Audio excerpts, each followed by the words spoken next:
Oh, what's good in the proverbial hood?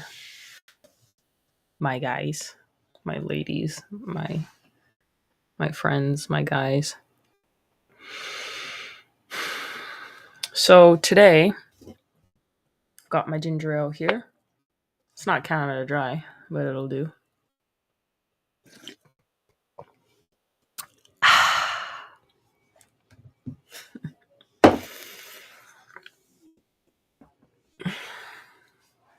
Guys, tell me why my granny and my auntie Astra called me today, and they're like, "Kaysha, you used to be so pretty." My granny was like, my granny and auntie Astra was like, "What happened to your hair?" They were like, "Is it the weather? Is it the weather down in Maryland?" I was like, "I don't know, man. My granny, I was like, Granny, I gotta go stream." She was like, "Go make yourself look good before you go on." I was like, she was like, "Go make yourself look nice. You need to be married one day. Go make yourself look nice." Oh my gosh.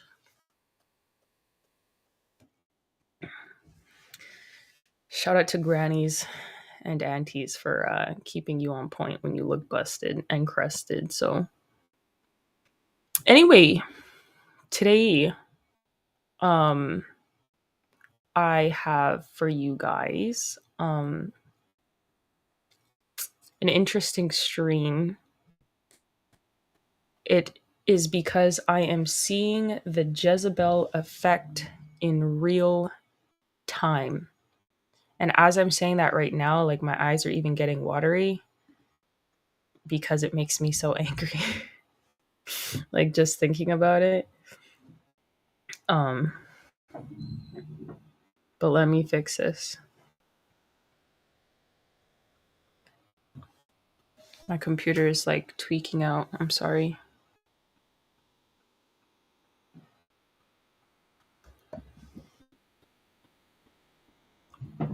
Okay.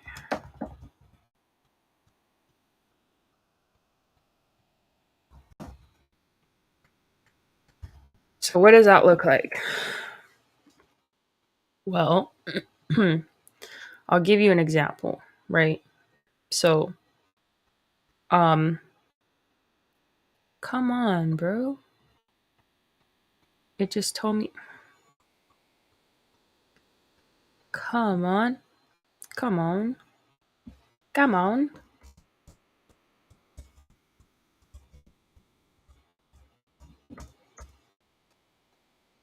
Okay, that should do it. That should fix it. There we go. Um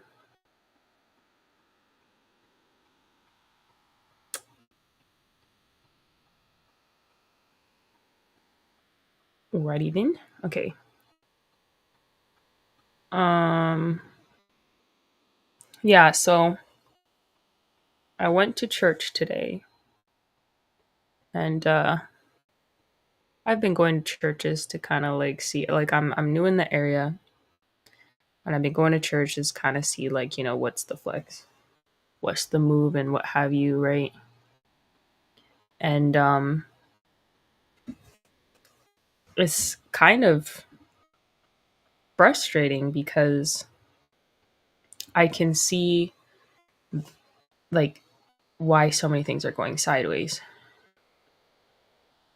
Because I'll give you an example, like the churches, they lack male leadership. They're run by women, very disorganized.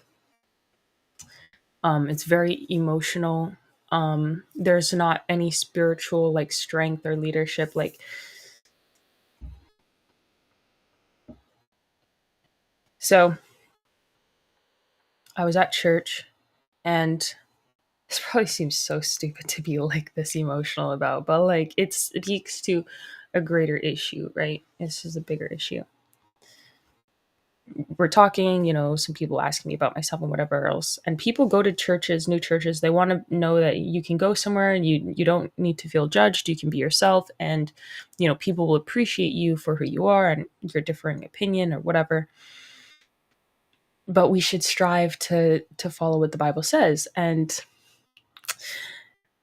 I know it's International Women's Day today, but the Bible says Proverbs 31 is the woman that we should strive to be. Is it not? And so we're talking, and I don't remember how exactly it came up, but women were like, "Oh, we need to have degrees now, because why would you? We're in a different time, and why would you sit behind someone and if anything?" And I was just like,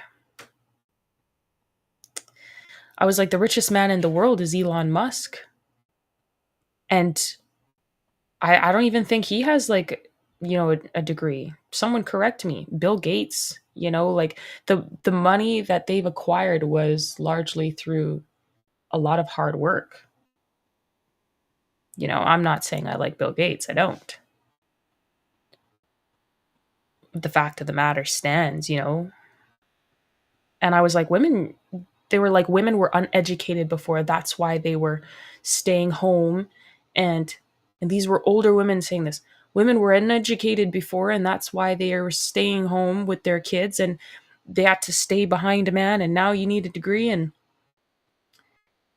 all this because you need something for yourself, and because the degree and the money is going to keep me warm at night, right?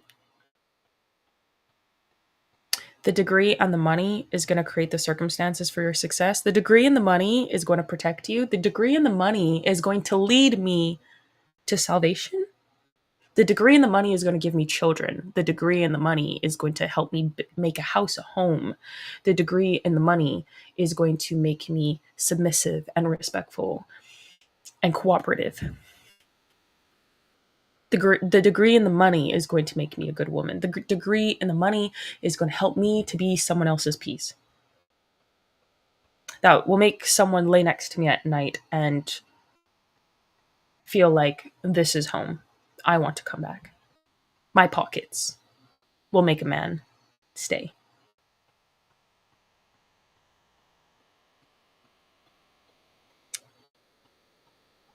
So, anyways, we're having that conversation, and there was a guy that was like, "Oh, you're very smart.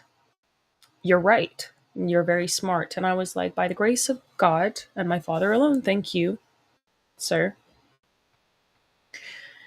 But the other woman did not relent. She kept complaining and kept insisting that pretty much it was wrong that women, were brought into the workforce so that they could raise taxes and take them away from their children and separate them from the unity in their homes with the men.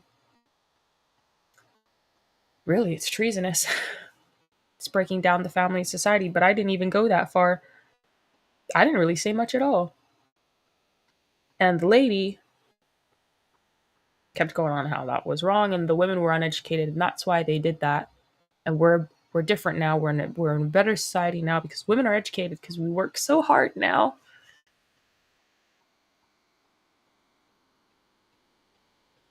And pretty much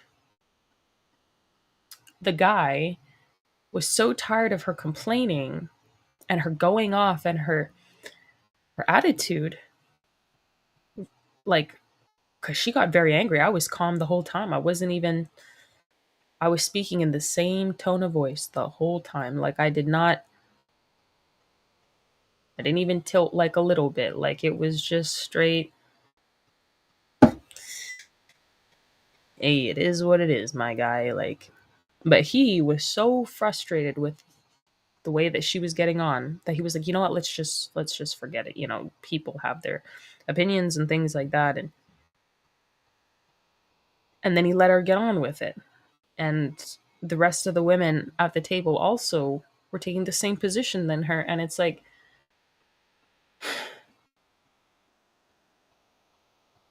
I posted a video before I came on the stream to talk about this, because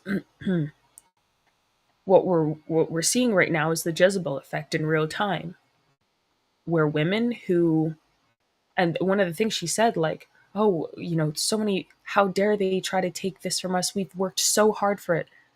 You've worked so hard to enslave and abuse not only yourself, that now you're working harder to enslave and abuse the rest of us who want nothing to do with the system. And then you're going to punish us and find ways to punish us because you can't stand that you went through the abuse and the torture. So you're going to ensure that the rest of us do too. The misery loves company, in it.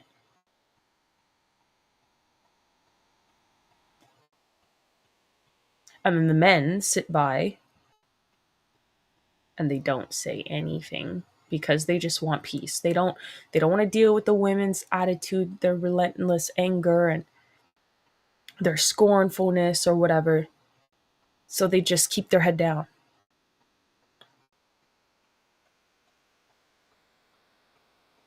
And as a result, women who are decent people in society, women who are trying their best to be Proverbs 31, are going around getting stomped on everywhere. They're not propped up in society. Who do you see right now online? Name one woman, literally a good influencer that you see online that represents Proverbs 31 the way the Bible has it written. Where do you see the Esthers? And where's their praise? Nowhere. Nowhere. The people who are praised in society right now are the deviant women, the women who are super uber feminist, the women who say that they want the traditional life in the family, but they're also the boss babe that has like all their businesses, and they also have like, their position in government, and they also do, or they want to have these positions and do this other stuff. Power hungry psychopaths who want these positions so that they can force people to suffer some level of egregiousness that they have. They don't like, the church is completely destroyed.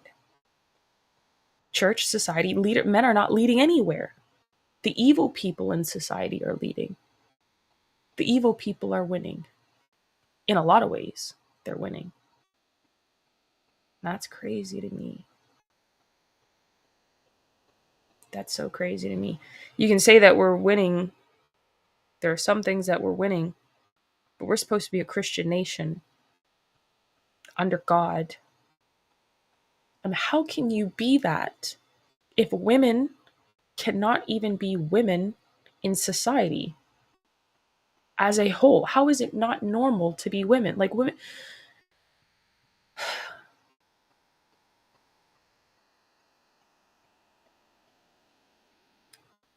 How is it not normal to be a female in today's society? Like a normal Proverbs 31 woman or an Esther. Why is that not normal? Why is that not everywhere? And why are the men just sitting around and letting the people suffer? Like the women, like, why are they letting?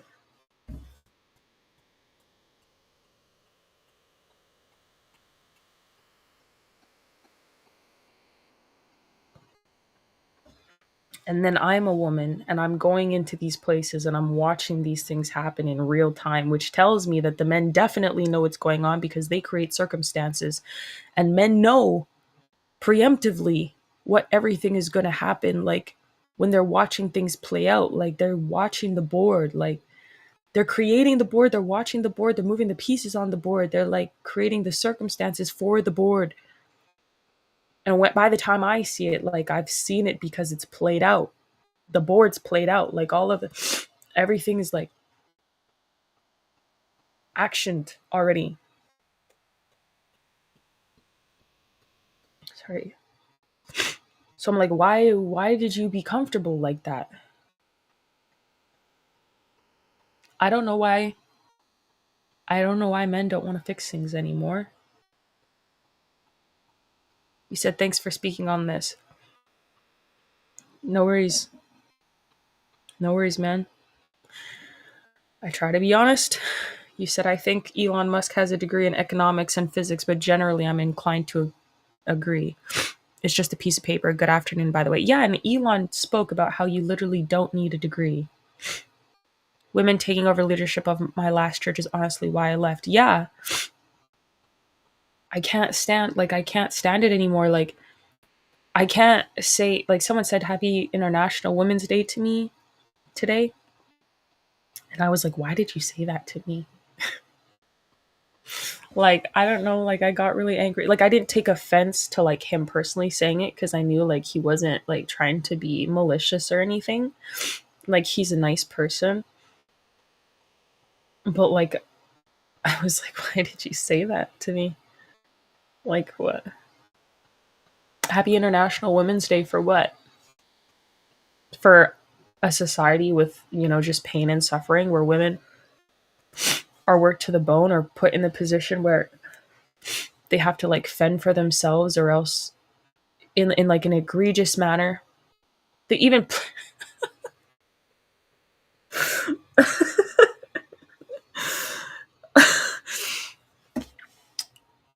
they even played a video in church of a disabled man who could barely speak. He was a twin, and for all intents and purposes, God has definitely moved in this man's life because he was a twin, but at birth, he wasn't crying and they didn't know what was going on. They thought he was dead, so they just moved on to the other twin. He was still alive. And oxygen was not properly moving to his brain for like 15 or 20 minutes. And so, like, he became paralyzed and the doctor said he'd never walk, speak, or talk. So the mom better just put him in an institution and forget about him and just take the sister home. And she believed that God would do something. And so the guy, he is disabled and cannot walk, but he can talk with much struggle. You can make out what he's saying, but his voice box isn't properly developed. But he's gone around and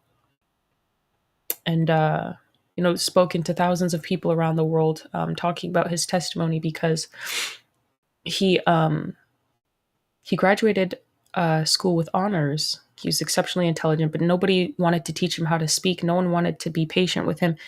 He said as a kid, he had to read his twin sister's books and teach himself how to speak, which is so sad to me. Like, it's just crazy to me. And so he did, very well in high school, and very well in university. He graduated. And now he goes around the world and talking to people about, what his testimony, which is still a beautiful thing. And he said he talked to his mom and said, how did you raise 7 kids on your own as a single mom? She said, I didn't. It was Jesus. And then he said at that moment is when he realized he needed to know Jesus.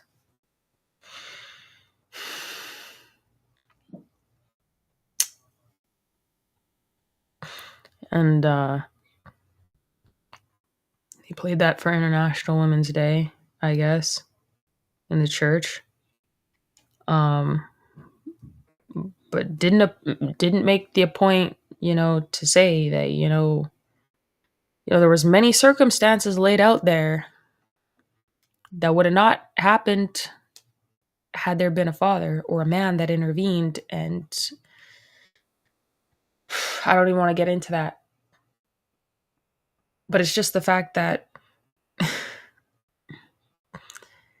being a mother that works, being a single mother is praised. Being a hardworking, like, woman, the way that men are supposed to be, is praised. Like, suffering of women is like the mental and emotional, like the psychological torture of women is like being praised. Like, this, like, honestly, this is not normal. This is not normal. This is not normal. Because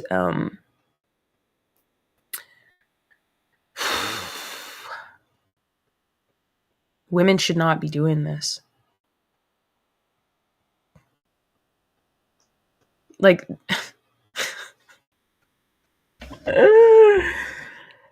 oh my God. It's the fact that on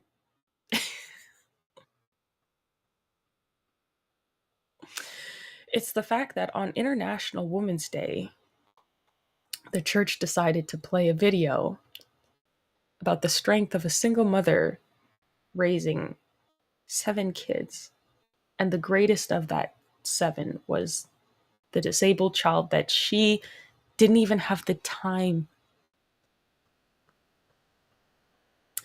to try and teach how to speak.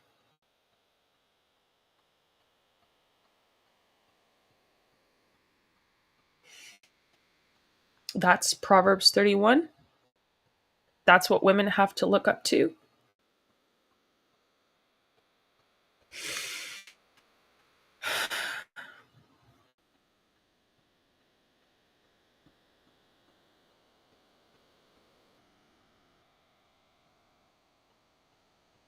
Can you share who the gentleman was? That dude is an inspiration. The guy himself is an inspiration, yes. The guy himself is an inspiration. It's the fact that if you're looking at the circumstances of what happened and what should have happened, or the guy himself is not the issue. The guy himself is not what I'm talking about. God, like I said, God worked in that man's life. And again, he's disabled, but he is a man. It showed that he was able to create the circumstances for himself when, as a child, even when his mom and everyone else could not, but still they were. The problem is that this is International Women's Day. And the Bible says Proverbs 31 is that woman, that virtuous woman that we're supposed to strive to be. And they don't even have that example anywhere. What is a kid watching that supposed to think? And then, not only that, so you're promoting that, and then you have the other women who are like, oh, well, you need to focus on going to school and getting a very high paying job and all these things because, bro, I'll just go be a stripper somewhere. If it's the money,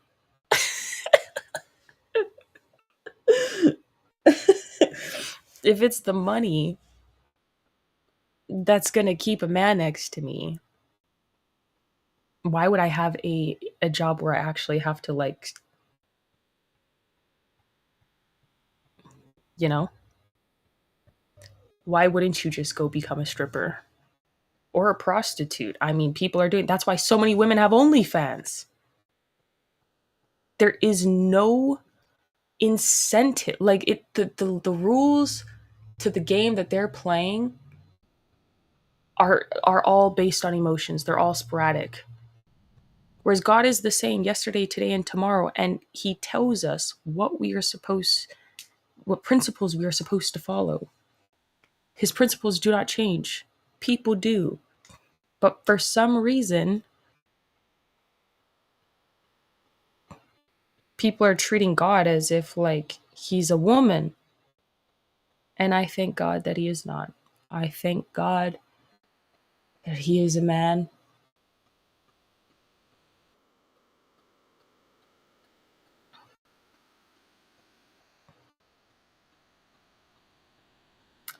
I wish we lived in a different world, and we don't.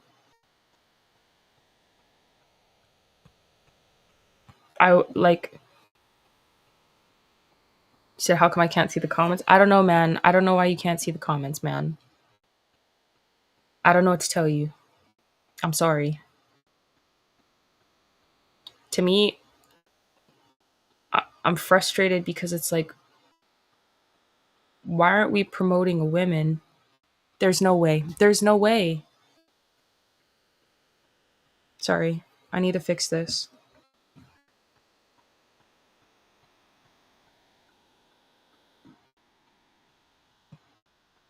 I don't even understand how it did like that.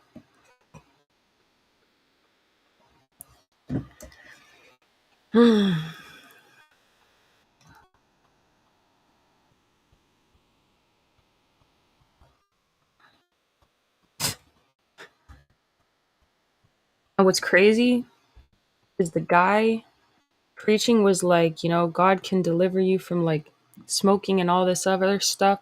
I was like, bro, you need deliverance from feminism. That's worse than smoking. Feminism kills more people than smoking will kill one person. Like, and I'm not saying I agree with smoking. I don't. I'm just saying, like, this is like the in front of your face, like, this is the in front of your face conflicts that it's like when I see men looking at just what's in front of their face instead of actually assessing the circumstances of like what's going on across the board and like where the deeper problems are coming from. And I see that they're allowing women to be like this in the church and they know the consequences of it and they're acknowledging they know the consequences. I'm like, bro, why are you doing that? Why are you doing that?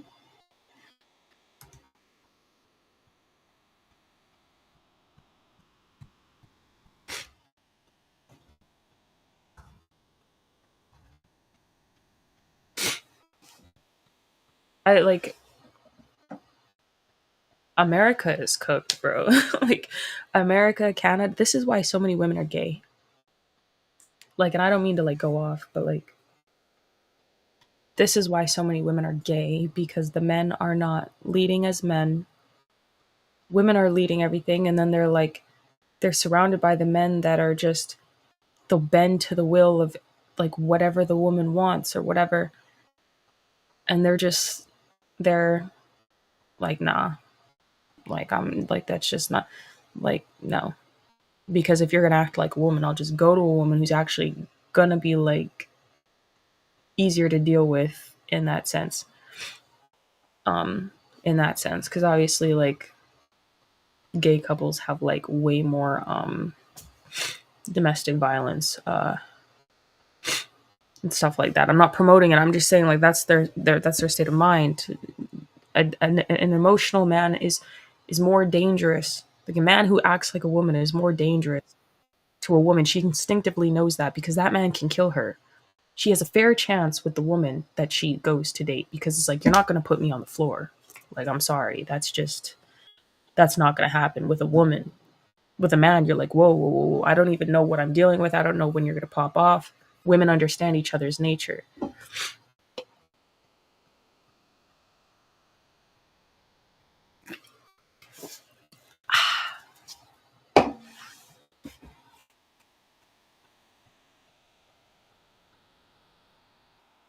Just don't care anymore. It's also why so many people are like being villains because it's like, what's the incentive to be a good person? What's the incentive to be a good person for a woman? There's not. You're telling me that instead of valuing what God has put, instead of coming together and working with a man and being a team, that I should actually be like in corporate America? Why no one ever wants to answer why is it abusive for you to work with your husband who will love and take care of you, but it's not abusive to follow the wills of a man who doesn't serve you, but he serves his own family and he's using you like a slave in corporate America? Bro, make it make sense. I was like, we used to, have our, they're like, women didn't work before. I was like, that's not true. Women worked with their families, their fathers and their future husbands. And then, maybe they had a farm, maybe they had a bakery, maybe they had their own doctor's office.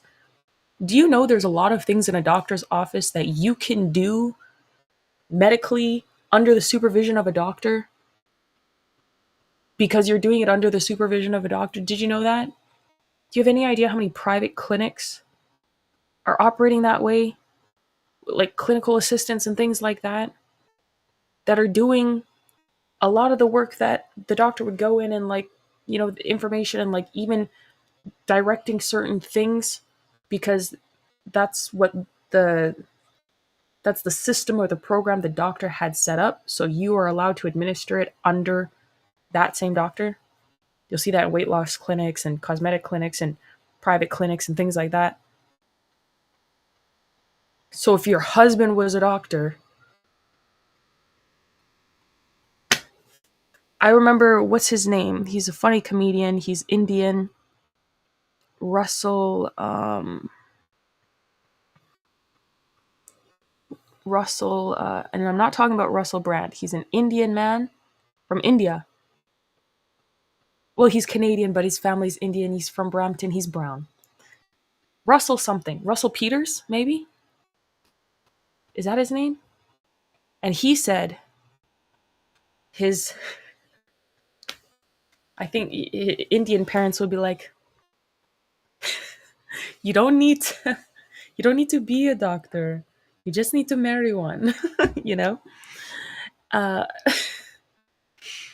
and that's funny, but that's like an example of how it could be. I'm not telling women that, if God's telling you to be a doctor, don't be a doctor. I don't know, do whatever. I'm just saying that the way society is now is not working.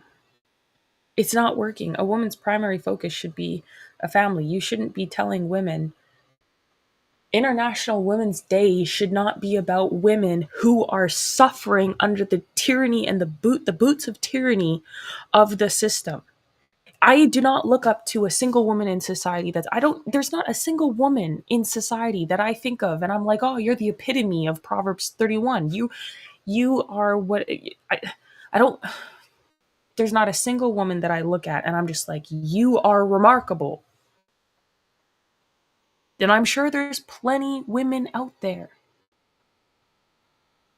but they're all being suppressed by the Jezebels and the weak men who just want to feel good in the moment. So they also suppress the good women because they don't want to hear the bickering or the consequences of the actions that the Jezebels will do.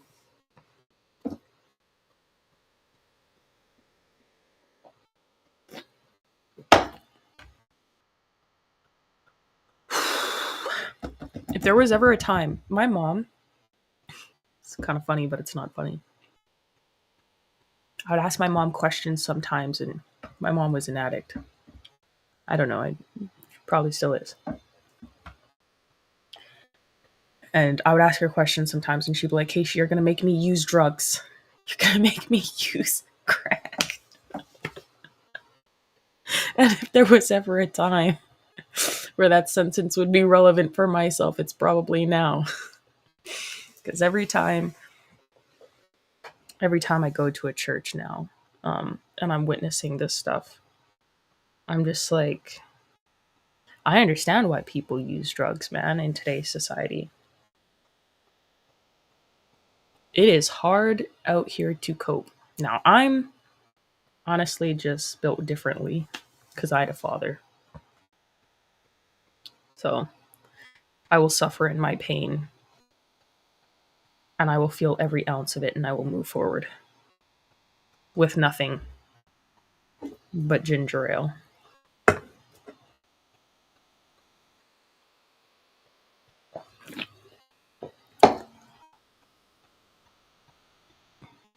Someone said, don't do crack. No, I'm not gonna do crack. It's just an analogy. It's funny. It was funny. I thought of it when I was in the church. All I was thinking about was my mom. Like, Kaysha, my mom used to tell me, Kaysha, you're gonna make me use drugs. I'm like, I just asked a question. Like, I was a kid, man. I didn't know, but being in the church in that environment in the moment made me so angry. Like, I thought of it. You still waiting on National Men's Day. I have a meetup. We'll catch stream on the rewind. Thanks, Alessi. Check you later. You said, I miss the sandwiches. I miss the sandwiches too, but I need someone to make the sandwiches for. You said that dude isn't in. Okay, you said that already. I read that already. I mean, you said, I was with someone who got very hypnotized by the spirit, and it's sad to experience in real time. I found Christianity in the middle of this relationship. And as I became deeper in my faith, her words were supportive, but her actions became dark and hostile until she nearly destroyed us both. I wish I had known better before that point, and as I tried to bring biblical perspective into our dynamic, the spirit fought back hard. Now we're apart. She's with a woman as well. I'm from Toronto. Russell Peters, hey, that's what's up, man. But yeah, sorry to leave an essay, but I've been in spiritual rehab, getting back on my feet for the Lord and aspiring the kind of man that can hold strong against corruption. Amen, man. Amen. Don't give up, man. Like, don't give up, man. You said, wow, you've been through a lot. I'm glad you made it through that. Bro, I'm still making it through, man. I don't know. Who cares? Um, yeah, man, don't give up. Like, we need good men that are gonna lead spiritually, and they're gonna. I'm tired of the Jezebels. I'm tired of them getting away with like everything. I'm tired of the feminism. I'm tired of the fact that people think that I'm strange because like I want to include like my father in my plans. I'm not married yet. So like it's the family. And then when I get married, it'll be all like those women say on that, my man, my man, my man, my man. Oh, sorry, my man. Oh, my boyfriend didn't let me. My man. To my, or the, the stupid TikTok joke. To my man. Thank you to my man. I swear to God, as soon as I get married, bro, it's different for me. I'm because I don't believe in any of this. And I don't care. A society can't be great without God. A society cannot be great with the principles of God. You can't have strong men and weak women. You can't have weak women or strong women and weak men. But you would not have strong women with weak men. You could have strong men and some weak women because the men are creating the circumstances the men will fix. But you can't have strong women with weak men because men are the ones who also raise the women to be strong circumstantially. We have so many weak women right now who think that they're strong because of a lot of weak men. I mean, it's a circulating thing, but my dad says men are ultimately responsible. My dad raised me by himself. He fought for me for 3.5 years when I was a kid and taken from him. They took me on his birthday without cause, without reason, made me permanent ward of the crown, and he had to fight 3.5 years to get me back. He had to quit school. He was studying neurology. He was going to be a brain surgeon. He was studying in America, in Alabama. And he had to drop everything to get me back and to help me. Just have the chance of getting me so that he could take care of me as his kid. And then he did. Then he was a heavy duty mechanic for like until I was an adult. And then he hurt himself and he became a mechanical engineering tech, a bachelor degree in technology, specializing in mechanical engineering. So, men have a responsibility. I can't really outline any of that to men because I'm not a man, but all I'm saying is that the strength of a woman is Esther. Esther worked together with her father Mordecai, and she was great. She got to her position because Mordecai was pulling the strings on her, creating the circumstances and telling her how to move and what to do. And she listened to him. They were a team. They were an unbreakable team, an unbeatable team. Sorry. And she won that way. Esther would not have been great, and she would have not completed what she did if it had not been for Mordecai and God. God and Mordecai together. Her fathers. Heavenly and earthly father.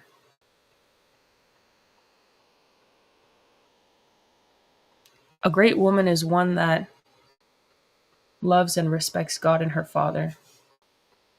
And then a future husband. One who knows how to respect and submit. Not in an oppressive way where there's tyranny and boots under you. You're a team. You're a team. The two cannot progress without each other. They're like two puzzle pieces, perfectly blended.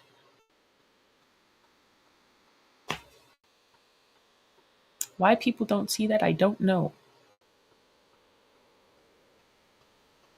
And then women without men, particularly that go through these processes, they become tyrants. Become tyrants like Jezebels. You said, I've lamented a lot over these things you've talked about, but never heard this perspective in detail from an aware woman. So thank you for sharing the encouragement. Amen.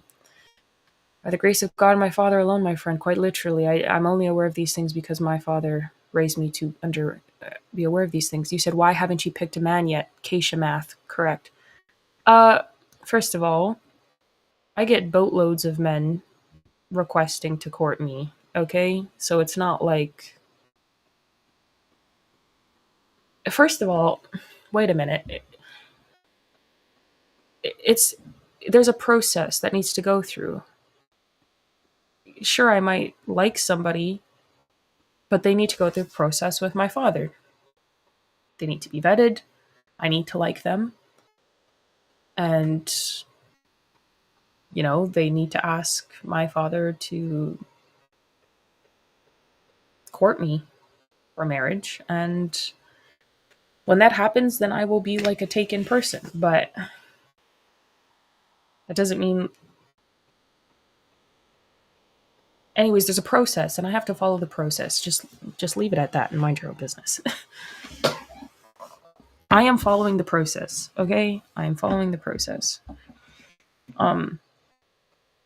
Anyways, there are good men. But again, I'm a woman. I let things come to me. I don't go out and chase. And you need to make sure that your life is going to blend with somebody, and that they can appreciate you and genuinely love you. Like, I don't care about a man's money.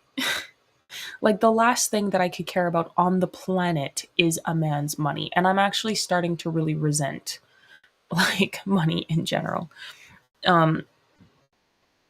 Because a lot of people think that that's what women want. And for women of Proverbs 31, although it's a part of the equation of what you need, it doesn't matter if you have it or not. Because if you're a capable man, if you're intelligent, if you're smart, like a critical thinker, if you are driven by, ambition and purpose, and you have God at the center of your life, we will create things together and individually. Like, who cares? Who cares? Like, we could go on a date in the park and I would not care. Am I spending time with you? Am I getting to know you? Are you a great person? Cool. Great. Let's do something cool together. Let's come up with ideas together. I hate the men today, the actions and the mentality of a lot of men today, where it's like, if I have money, then she's going to like me. No, because that only works on women without fathers. And you can have a father in the house and still be fatherless. Women who actually had fathers in their home don't care just about money. That's not how that works. They're not just like, this is, what is that going to do for me? And there's people who have asked me that have money, and I don't care. And there's people who are just normal, and again, I don't care, because it's like, I need to be captivated by your mind. I need to be captivated by your character, your mind, character and personality. That's what I care about, because I can do a lot more with someone like that. And even if they had money or they didn't, we could, if they didn't have money, we could build it. If they had money and they lost everything, we could build it. If they had money, we could build more. You know, I just,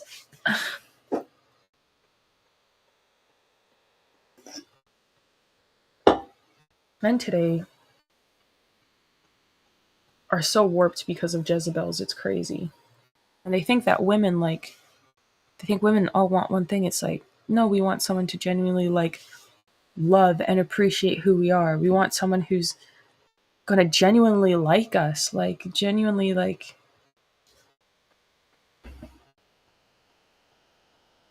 I just went on a tangent for no reason. Sorry.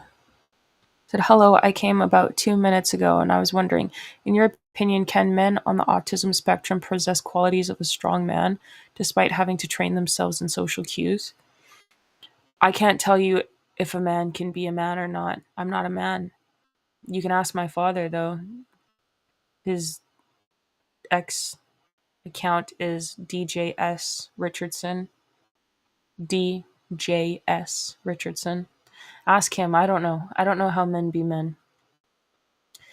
My dad is not autistic though, so I mean, I don't know. I know things are going to be different, but I don't know. You said sorry to hear about that experience being taken away from your father as well. There are so many attempts to neuter that positive influence in our lives. Blessings to you. Yes, there is.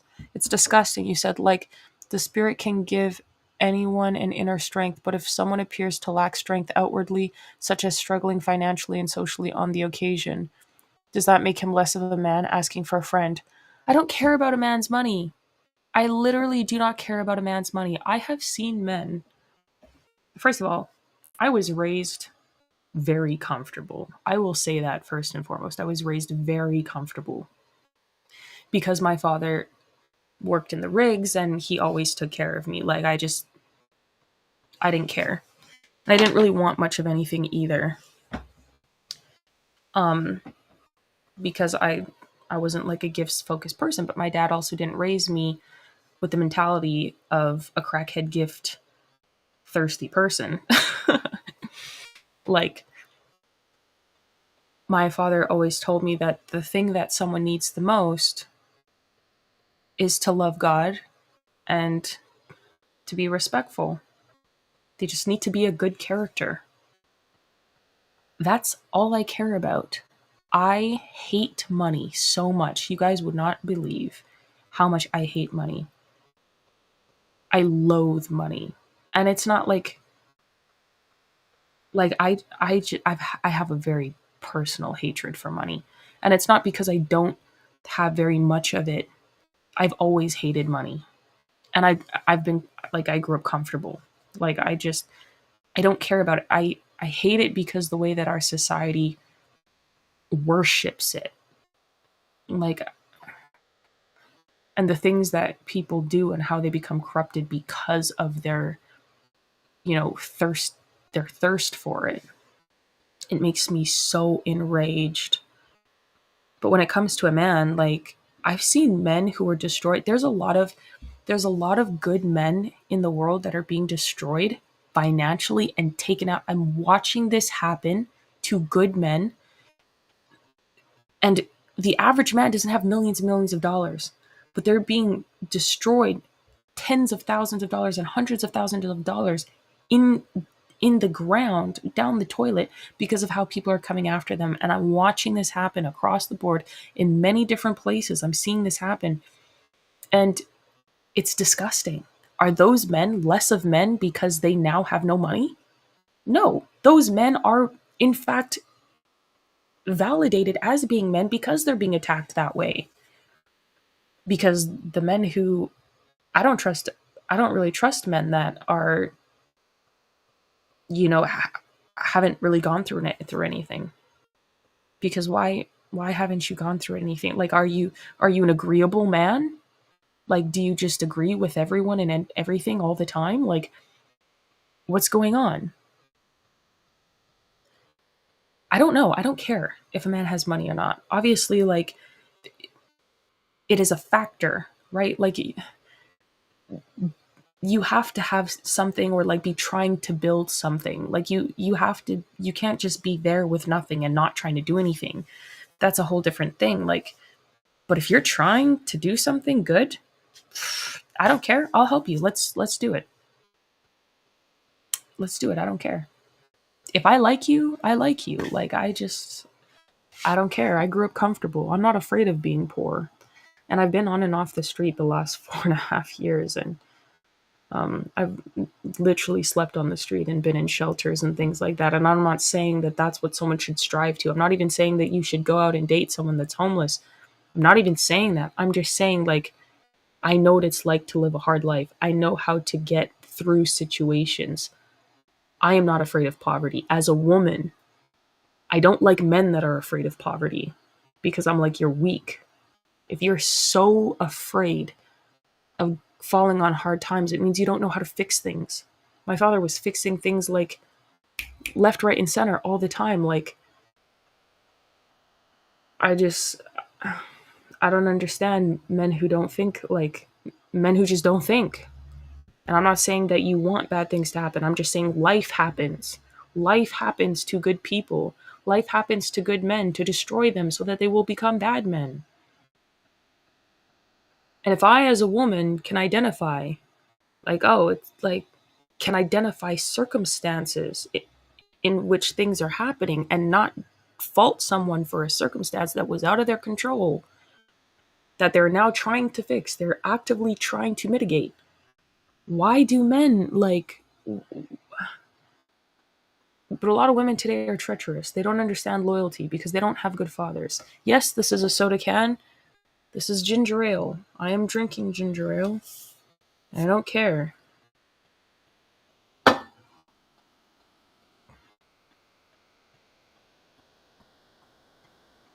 You said when I got money, the women liked me more because those are treacherous hoes. You said, hey dudes, get your SHI together and get in Kaysha's DMs. Please don't get in my DMs. Please do not get in my DMs. I will not respond. I am otherwise engaged. Occupied, if you don't know what that means. Enjoy your ginger ale, dang. Thank you. No. If you said when you got money, the women liked you more, it's because they're hoes. They're treacherous hoes. And if they don't like you without money, then they don't like you with money. They like your money, they don't like you.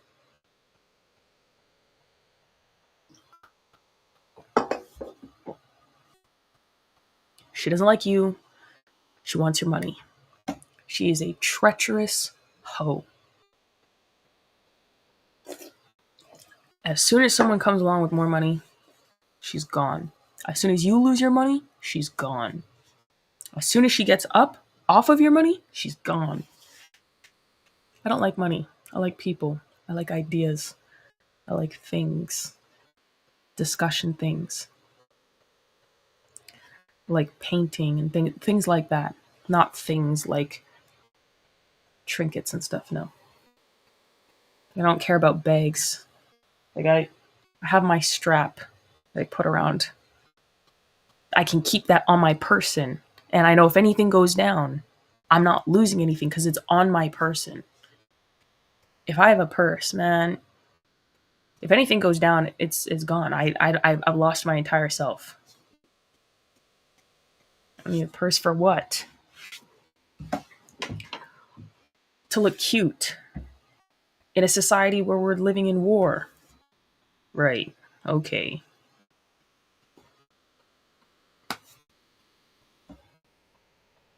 No practicality to a purse. Said, whoa, Kaysha, facts. Of course it's facts. Those women are fatherless. No woman that actually loves you cares about your money. Women who love you, women who actually like you and love you, like, they're like, my money is your money is my money. It's the same. Like, or at least when you're a Christian anyways. I mean, that's how I was. My father was like, if something happens to your husband, you need to help him. in the future. Like if something happens to your family, you need to be able to do something to help. You need to be a team with that person. Like nobody, I don't know anyone who genuinely loves a man. Like I don't, a girl that genuinely loves a man is not going to say his money, that his money is not even on her mind. Like this is what pisses me off about the world today. It's like women who are going around getting all this attention from high value men and skewing their ideas of what women's real perception and stuff, and they'll lie and they'll say, oh, this is just what it means to be a woman, blah blah. No, you're fatherless. You don't know what it means. You're freaking fatherless. You don't even.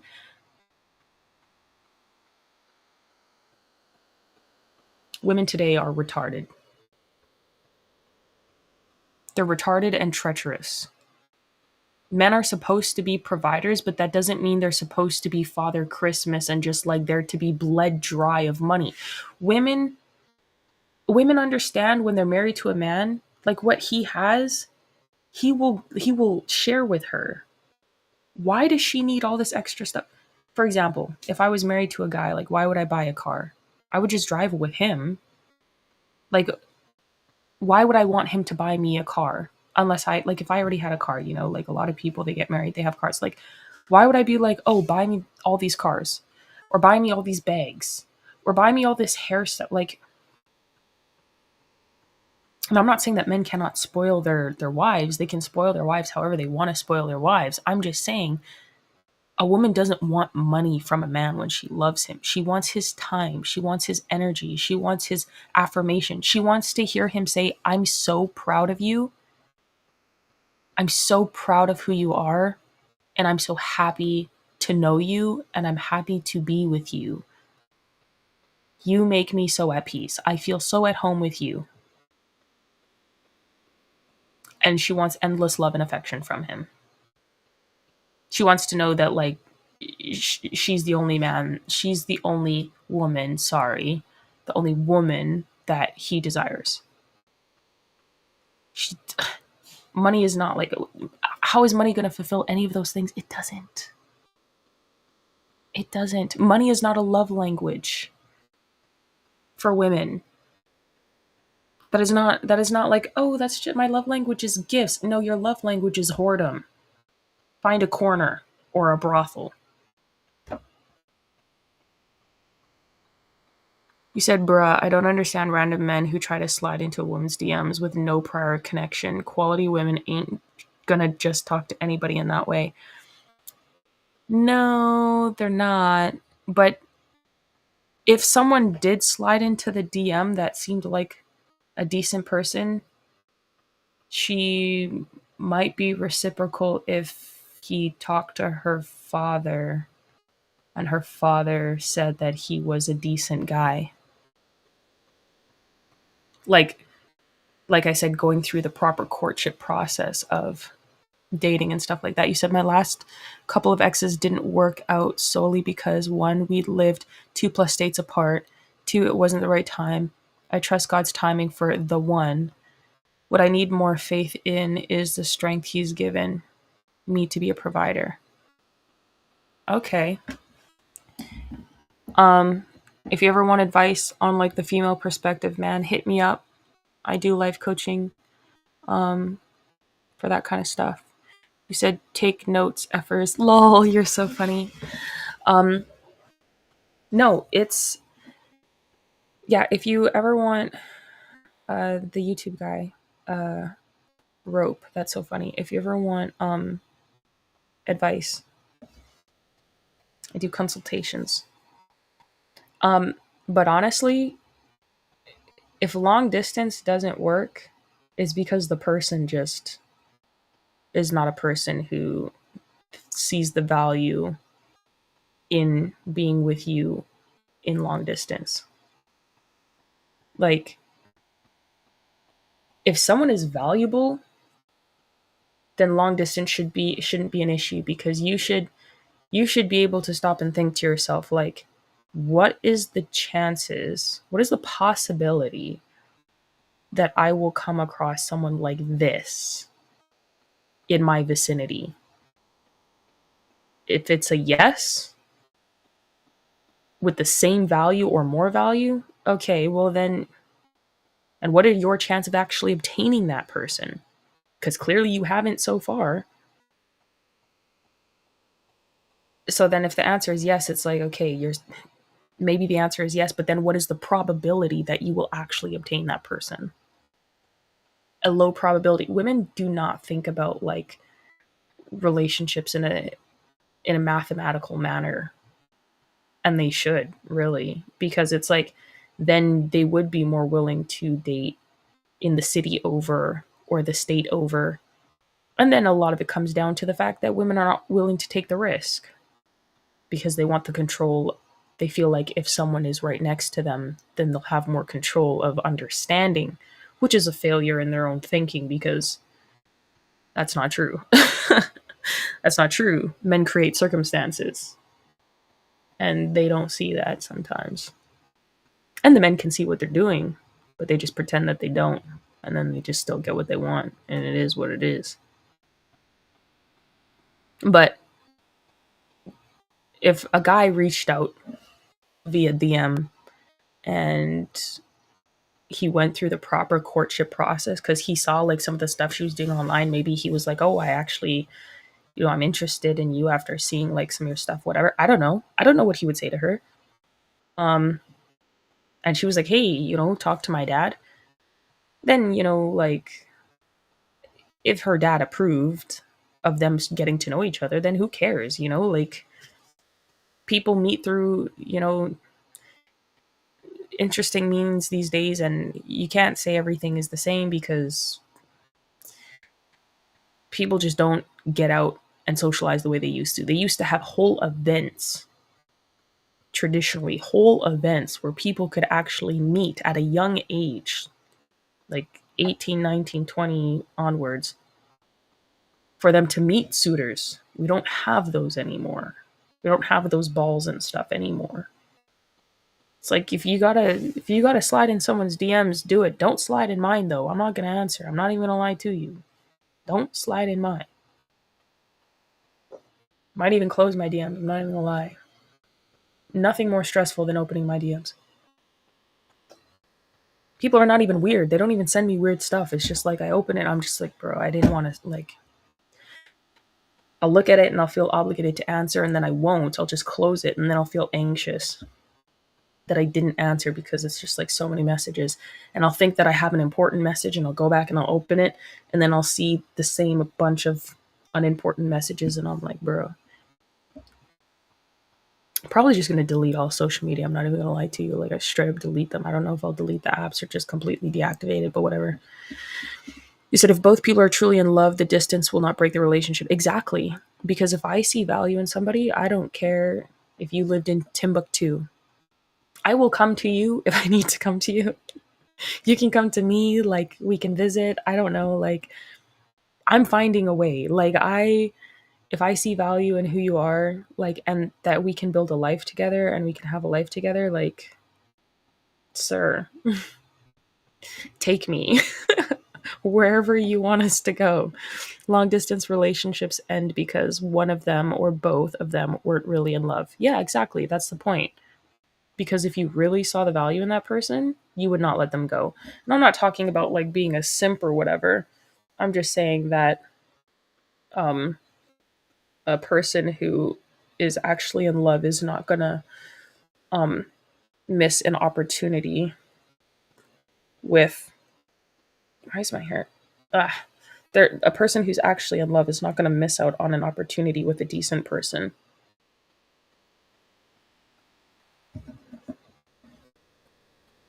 So like, there's that.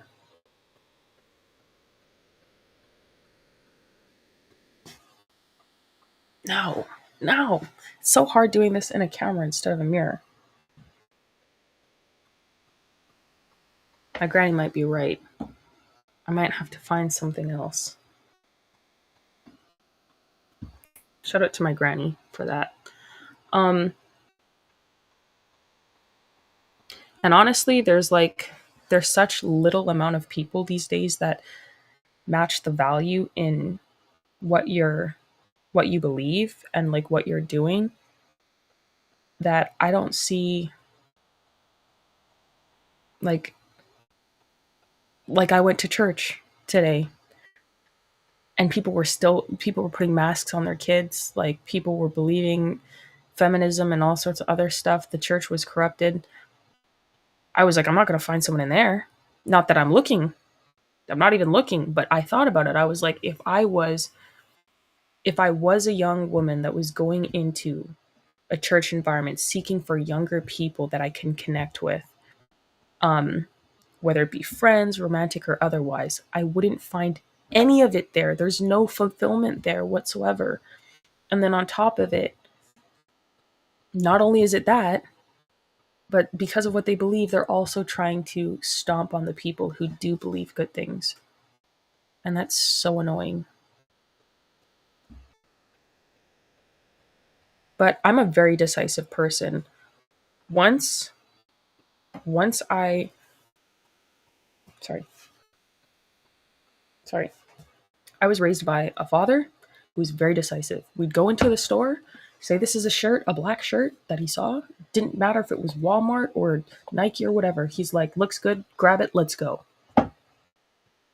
I'm very decisive. If I see a shirt, a black shirt that I like in the store, I grab it, I'm like, let's go. I like this, let's go. So when it comes to people, I'm like that too. So please don't slide in my DMs. Moral of the story. Quick question. How do I schedule a consultation?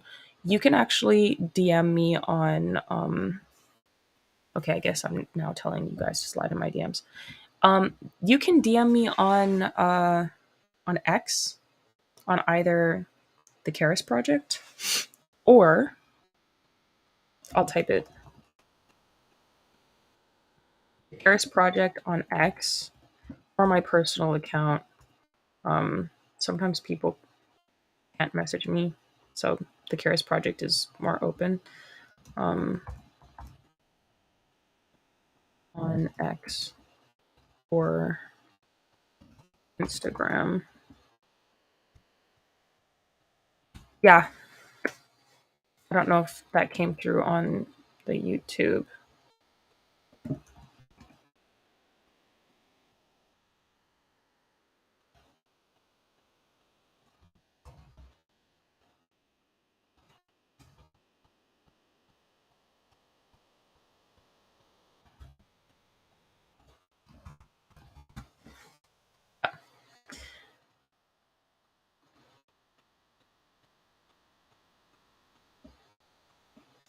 That's interesting. He said,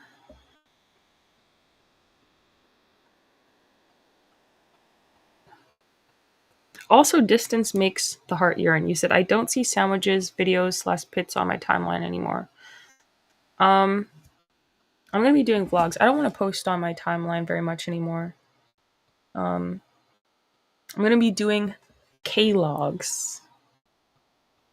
I don't want to do I'm tired of social media. Like I don't want to actually I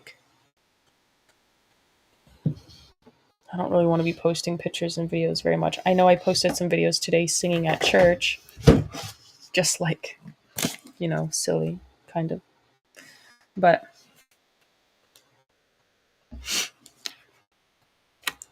I'm really over social media. Like I really think I'm going to delete it.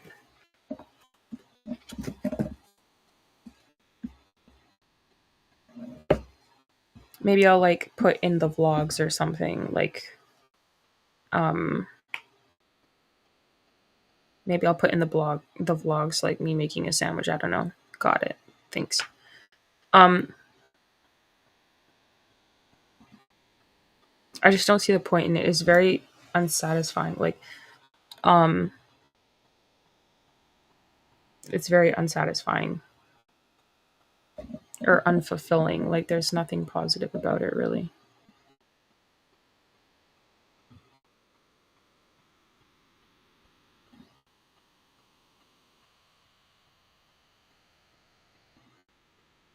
Why is this still wrong? You said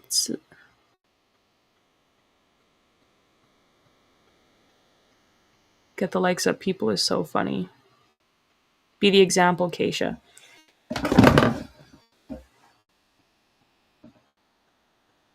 I'm like trying, but at the same time, I'm angry because like I don't like being in I think that's where a lot of my anger is coming from recently. I'm not even gonna lie to you.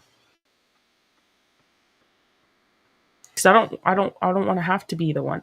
Hi, King Henry. How's it going? You came to Rumble this time. Shout out to you. Thank you for that. You're usually always somewhere else.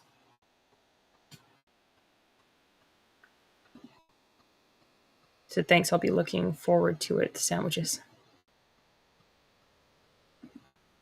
I also don't eat as many sandwiches anymore.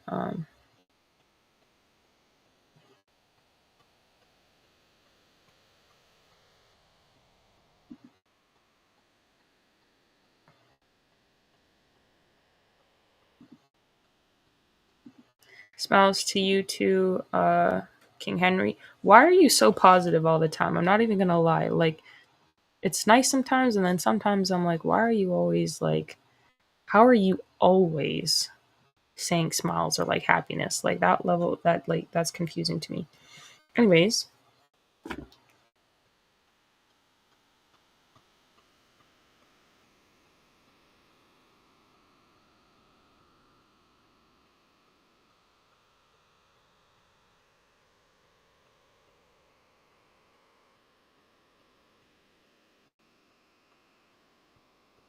not my aunt texting me still as the stream is going on, asking me what is going on with my hair. Oh my gosh.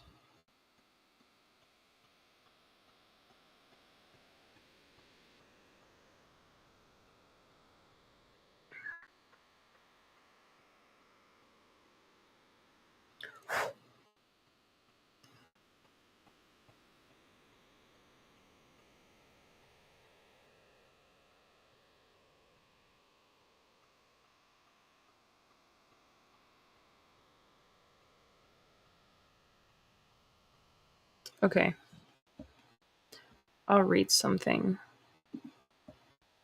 just to bring it back to God a little bit. I hate like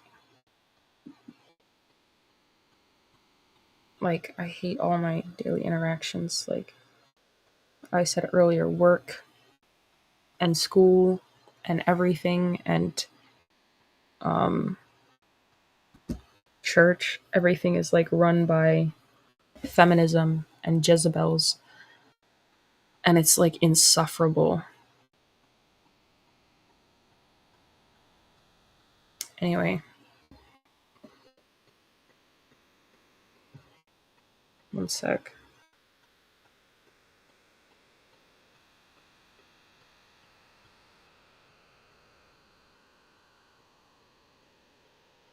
What the heck?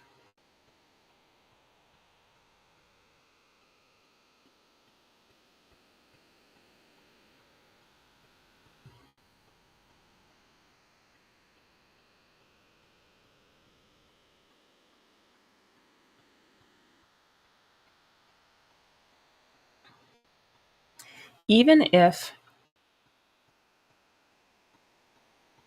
the thing that would suck though is if, you know, for a lot of women, if they a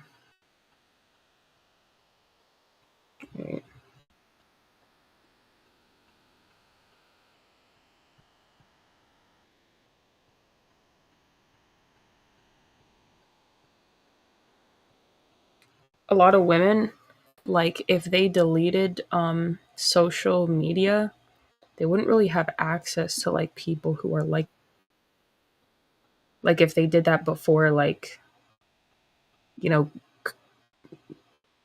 building their community of people, like be it friends or otherwise. Like I don't know, I don't care. But because it's like it's kind of hard now to find people that match your personality and your your morals and your character, like your mindset. It's hard to find that in person, like anywhere. And it's like you can't say, oh, go to a church, because it's all run by women. It's emotional and it's disorganized or whatever. You can't say go to school to do that, because that's where the indoctrination breeds. You might find one person, but then what are the odds that that one person actually likes you that way? There's so many different odds. I don't even want to think about it. I don't even care. I don't even care. I would delete it anyways. Like, screw it. I'm going to live my life like Paul. Because, well, if I was, but obviously I think I will have a family, but like it's a very hopeless very hopeless thing.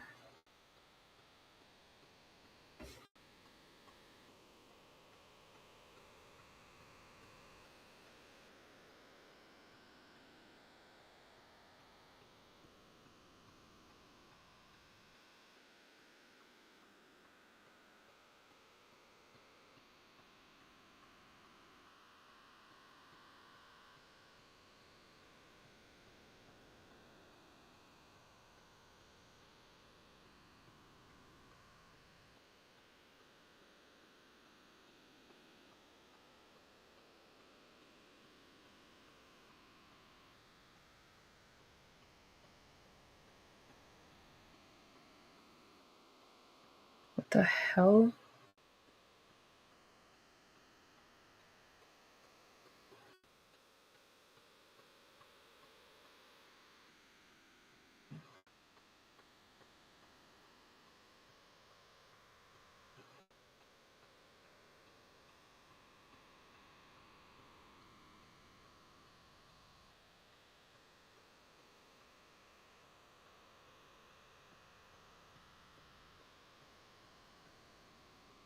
Okay. Let's read something.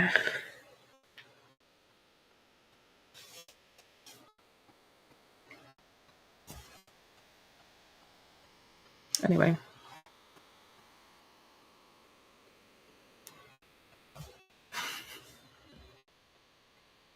It's a rough life. You found a lot of great people on X. Yeah, there are more great people on X. All right, hope to hear from you, sir, about the consultations.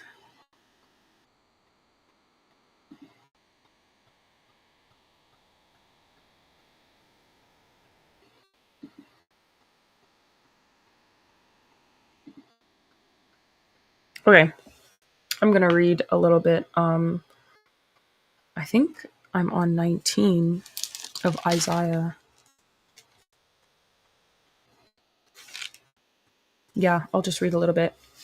The burden of Egypt, behold, the Lord rideth upon a swift cloud, and shall come into Egypt, and the idols of Egypt shall be moved at his presence, and the heart of Egypt shall melt in the midst of it. And I will set the Egyptians against the Egyptians, and they shall fight every one against his brother, and every one against his neighbor, city against city, and kingdom against kingdom. And the spirit of Egypt shall fail in the midst thereof, and I will destroy the counsel thereof. And they shall seek to the idols, and to the charmers, and to them that have familiar spirits, and to the wizards. And the Egyptians will I give over into the hand of a cruel lord, and a fierce king shall rule. Wait a second. Shall rule over them, saith the Lord of hosts. What's also crazy about a lot of churches, just a side note, you literally can't go into a church these days without hearing someone say orange man bad. That also really pisses me off. Sorry. I was just thinking, like, they'll say that they're not political, but they'll hate a specific political group and then push that. And then if you don't agree, then it's like now they're political. Everything is, it's just no consistency. I'm sorry. Okay.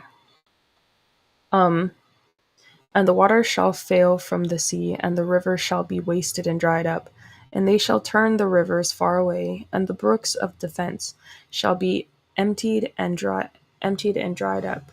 The reeds and flags shall wither.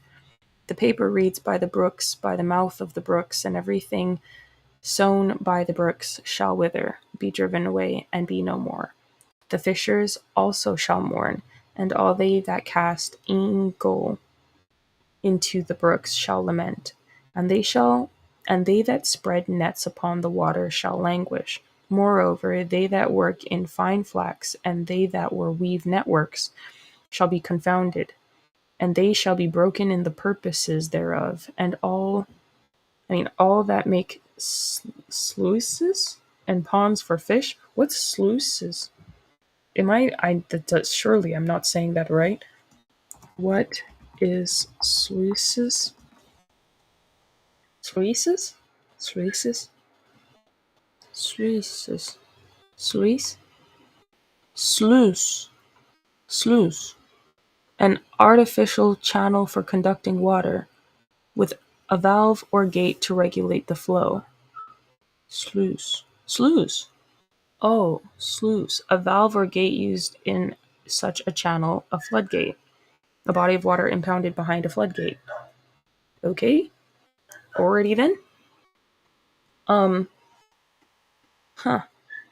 Surely the princes of Zoan are fools. The counsel of the wise counselors of Pharaoh is become brutish. How say ye unto Pharaoh, I am the son of the wise, the son of ancient kings. Where are they? Where are thy wise men? And they let them tell thee now, and let them know what the Lord of hosts hath proposed upon Egypt. The princes of Zoan are become fools, and the princes of Noph are deceived. They have also seduced Egypt, even they that are the tribes, even they that are the stay of the tribes thereof. The Lord hath mingled a perverse spirit in the midst thereof, and they have caused Egypt to err in every work thereof, as a drunken man staggereth in his vomit. Neither shall there be any work for Egypt, which the head or the tail, branch or rush may do. In that day shall Egypt be like unto women, and it shall be afraid and fear because of the shaking of the hand of the Lord of hosts, which he shaketh over it. And the land of Judah shall be a terror unto Egypt. Every one that maketh mention thereof shall be afraid in himself, because of the counsel of the Lord of hosts, which he hath determined against it. In that day shall 5 cities in the land of Egypt speak the language of Canaan, and swear to the Lord of hosts. One shall be called the city of destruction. In that day shall there be an altar to the Lord in the midst of the land of Egypt, and a pillar at the border thereof to the Lord. And it shall be for a sign and for a witness unto the Lord of hosts in the land of Egypt. For they shall cry unto the Lord because of the oppressors, and he shall send them a Saviour and a great one, and he shall deliver them. And the Lord shall be known to Egypt, and the Egyptians shall know the Lord in that day, and shall do sacrifice and oblation. Yea, they shall vow a vow unto the Lord and perform it. And the Lord shall smite Egypt, he shall smite and heal it. And they shall return even to the Lord, and he shall be entreated of them, and shall heal them. In that day shall there be a highway out of Egypt to Assyria, and the Assyrian shall come into Egypt, and the Egyptian into the Assyria, and the Egyptians shall serve with the Assyrians. In that day shall Israel be the third with Egypt and with Assyria, even a blessing in the midst of the land, whom the Lord of hosts shall bless, saying, Blessed be Egypt my people, and Assyria the work of my hands, and Israel mine inheritance. Honestly, where are the wise men? Yeah, where are the men with the sense? Where are the men with the wisdom? It's also why you gotta wait sometimes. You need to find a man of wisdom. And when you find that man of wisdom, you need to hold on to that. Just saying. The shame of those allied with Egypt. In the year that Tartan came unto Ashdod, when Sargon, the king of Assyria, sent him, and fought against Ashdod and took it. At the same time spake the Lord by Isaiah the son of Amoz, saying, Go, and loose the sackcloth from off thy loins, and put off thy shoe from thy foot. And he did so, walking naked and barefoot.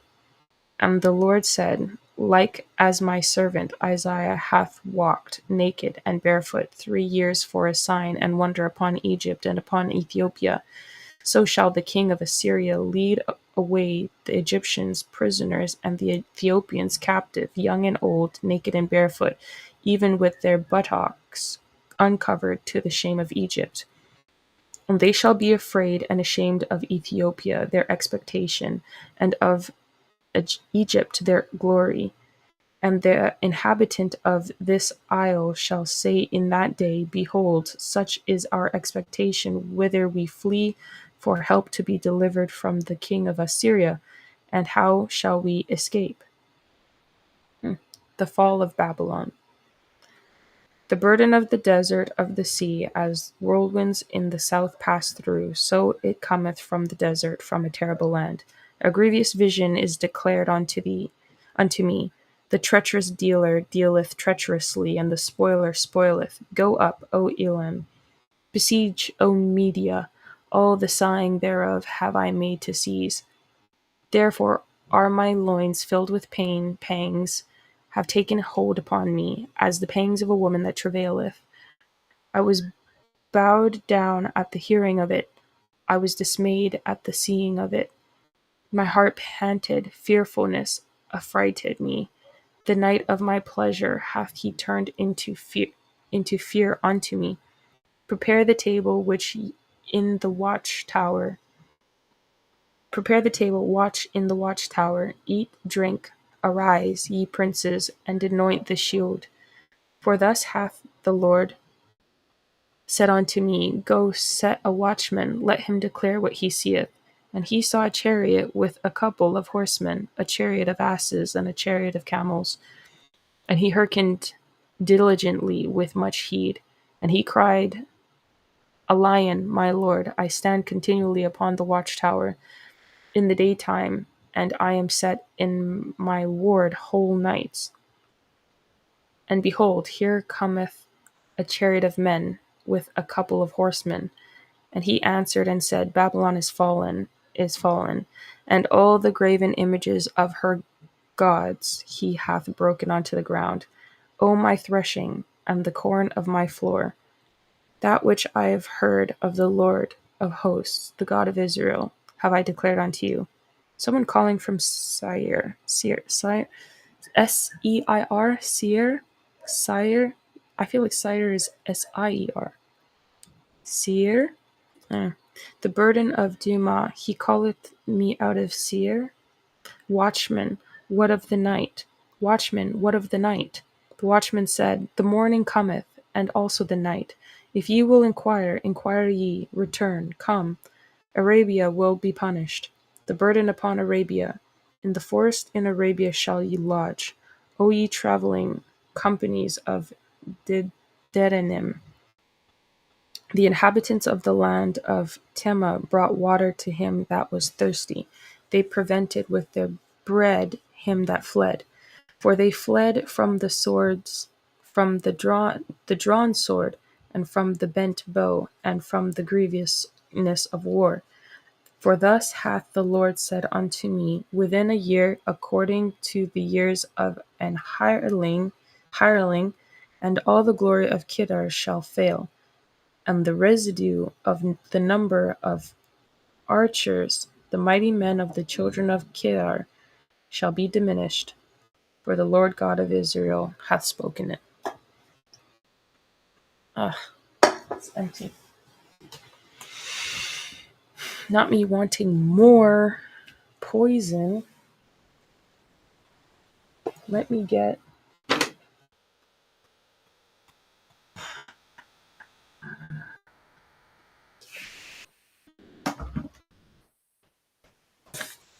Let me see if there's something.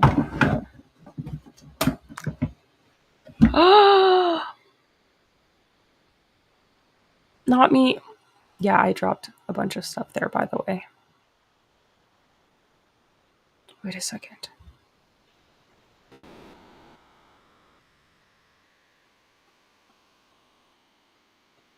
That is just pressed up, which was also my fear.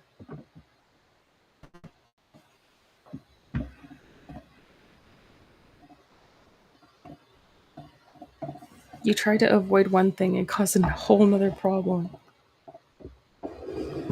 I didn't want to stand up to get the pencil, and now I have to.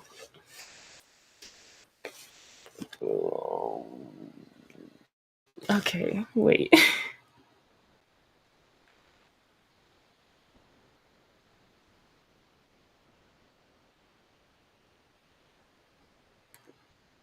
So thanks for the stream. Thank you, sir, for joining.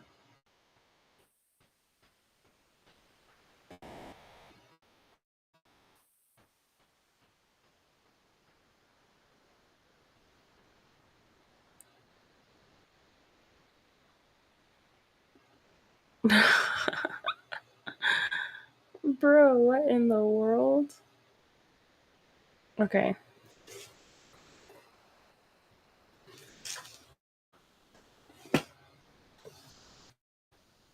Wait.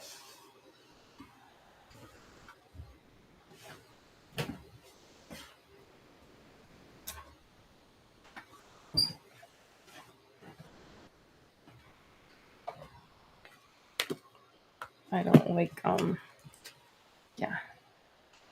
Okay.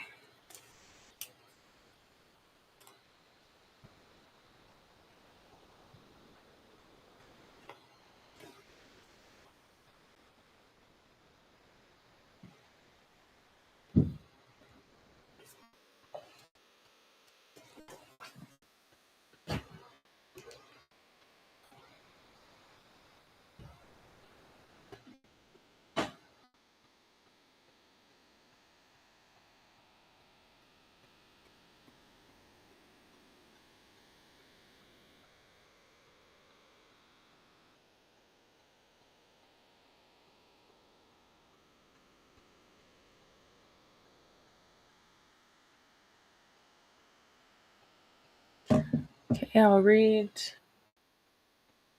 Oh, I guess we're not gonna read Great Controversy. Okay, my dad pulled up. We're gonna read some. We're not gonna read. We're gonna discuss some more stuff here. I can't hear you. Just, Why you guys? I'm just doing Why something. I seeing like my bag that I put there with Go like ahead. stuff. Go Ugh. ahead. That's why my granny always tells me to be prepared, and I was slacking. Not me caught slacking. That's okay. I can't hear anything, man. Oh, I was just getting something ready Cannot because hear I'm. you. What do you What'd you mean you say? can't? Oh, What I do you mean lied. I lied. can't I hear lied. me? My sound was off. I lied. Okay. I was just talking. I was just getting something ready because I'm still doing those clips from Dr. Martin. Oh. Yeah. Okay. Well. No, you can. I just got to set this one up to export. Uh, you can talk though. Yeah, we're talking about um seeing the Jezebels in real time in the churches, in the schools, and everything else. But first, somebody asked me. I think you should answer this. Somebody asked me because I feel like I didn't actually answer it correctly or fairly. Someone said why they said they said uh they pretty much said like why I haven't chosen one of the men that's been hitting me up yet. And I feel like I really answered poorly. Like I The reason why is because the men haven't demonstrated that there's someone that's capable to deal with the situation. A woman needs a man that's going to be able to lead her. They have to be at a certain level in order to do that effectively. Otherwise, she's going to be angry and frustrated if she has to go in and wait for a man to catch up to her in that kind of aspect. And so when daughters have fathers around, they generally look for men that have characteristics that their fathers have demonstrated to them as advantageous. Basically, how they take care of them, they can still extrapolate that into how a man should look after his wife. Obviously, there's going to be some changes because there's a difference between a father and a daughter and a husband and wife. But there are going to be things on the aspect of protecting them and helping to draw out the best in them, because you should be able to do that to a partner to a greater degree than a parent can do to a child, right? Especially when they're an adult. But they're going to be able to see these types of things. And so there has to be a man that's going to be able to demonstrate what that is. And so the standard is going to be set high. And that means that they need to have men that are actually going out and doing certain types of things. And that's why when fathers are in the lives of their daughters, they raise the standard of society because they are doing their job. Fatherlessness creates a lowering of the bar of the standards in society. And a lot of men don't want to do that hard work, but they need to do that hard work. And that's why sometimes hard circumstances are the best things for men, because those are the things that help. Adversity is what helps a boy become a man. And you may not, nobody wants to have suffering or pain, but it's necessary for growth, because God cursed the ground for Adam's sake. He said, "By the sweat of your brow you eat, and thorns and thistles will you bring forth." Because if we didn't have those things, men would get into a lot of wickedness if they never got tired from work or never had any type of strain going through adversity. So pretty much not because people are not asking, but because they're not demonstrating that they're capable. Yes, because I mean, at the end of the day, a lot of it is, and some of it's also time factor, because there's a lot going on, um, and so forth, that need to be looked at. And at the end of the day, first of all, I'll say straight out, a man that's going to waltz in and think that he's going to just walk in, take my daughter without putting any effort into the circumstances of what's going on is a lunatic. Because as a father, I can't sit down and judge that. Because if I wanted to deal with a woman, I would help her in her situation regardless of the situation. Because when you begin to see certain types of things, a man is wired to see a woman that he can build a legacy with. And certain things are irreplaceable. And when you see certain characteristics, like when I sit down and see people, they're like, "Oh, well, I'll only deal with X, Y, and Z." I'm like, "Okay, that's fine. That's your preference. I get it." But an objective man, when you're dealing with, for example, a Christian, when you look at certain characteristics and you have certain, for example, work to do for God, when God presents you with that person that has those qualities that you deem essential for the work that you're doing, you're going to take what God gives you. Because if you don't, you're going to be a fool, and you will regret it for sorely for the rest of your life. And men understand this. So men will be more objective on who they select, and they can't sit down and demonstrate cowardice to leave the situation and sit down and say, "Well, oh, well, I'll just do nothing and I'll wait till her dad does everything." That's really not the way it works, because I will have zero respect for a man that does that. Men today, they don't want to be around women who have any difficulty and hardship. And when you're speaking against, the evil corruption of the elites or whatever you want to call it, or whatever the Satanist agenda, you're going to have problems. And most men don't want anything to do with women whose life aren't perfectly curated, so they don't have to do anything for them or with them. And It leaves a lot of good women who are doing good things alone, and that's why they become evil as well. I was just saying, like, there's no ROI in being a good woman in today's society. If it's like based on what the woman said at church, like you need to have money, and I kind of what you've said just now makes it make sense why they have that mentality that you need to have money for a man to respect you or to be with you, because a lot of men don't want to be around women who have any hardship. They want the woman has everything together so they don't have to do anything. And that's why I said in that way it's better to just go be a stripper or a prostitute and make like bank, like at some local, you know, go down to Miami and make some bank at like or Vegas or like California or New York or wherever they would make the big money. I don't know.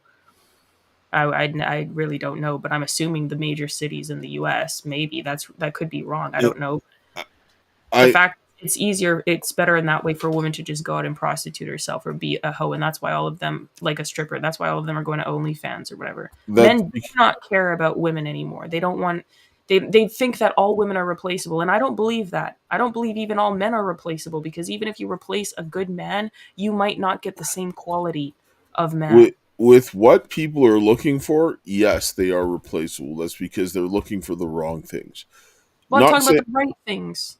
Well, I'm saying if you see the right things, that's irreplaceable. That's what I'm It's, saying. You might have screwed yourself, and you'll replace it, but with but what quality? Not but the same quality. but that's because people are looking at things. Men look at things very very differently than women. A lot of men know that women are out of their league, and it's not just about looks. Because people might sit down and looks like whatever, right? That is what it is. But I'm saying the things that make people irreplaceable or very intimidating for men is when they see women that are very accomplished in what they're doing, and I'm not sitting down, and we're not talking about academics, because academics, a lot of them are nonsense, and it's a snare, right? Because it's just to form your mind to think a certain way, and so forth. But what I'm talking about is where they are in their life and their capability and capacity. Men have the ability to see potential very easily, a lot more easily than women. This is why men are designed to be the ones to protect, because they can see in real time who is hurting, who is suffering, who is excelling, and being able to analyze the risk on which ones are going to be best suited to help along the way, which ones need help and protection by looking at them. This is what we have to do, because if we open our mouths to say something and ask a question like the woman would do, we'd get ourselves killed, right? Yeah. So God designed us in a way to do things very Mhm. much visually without having to say things, especially when there's times of danger.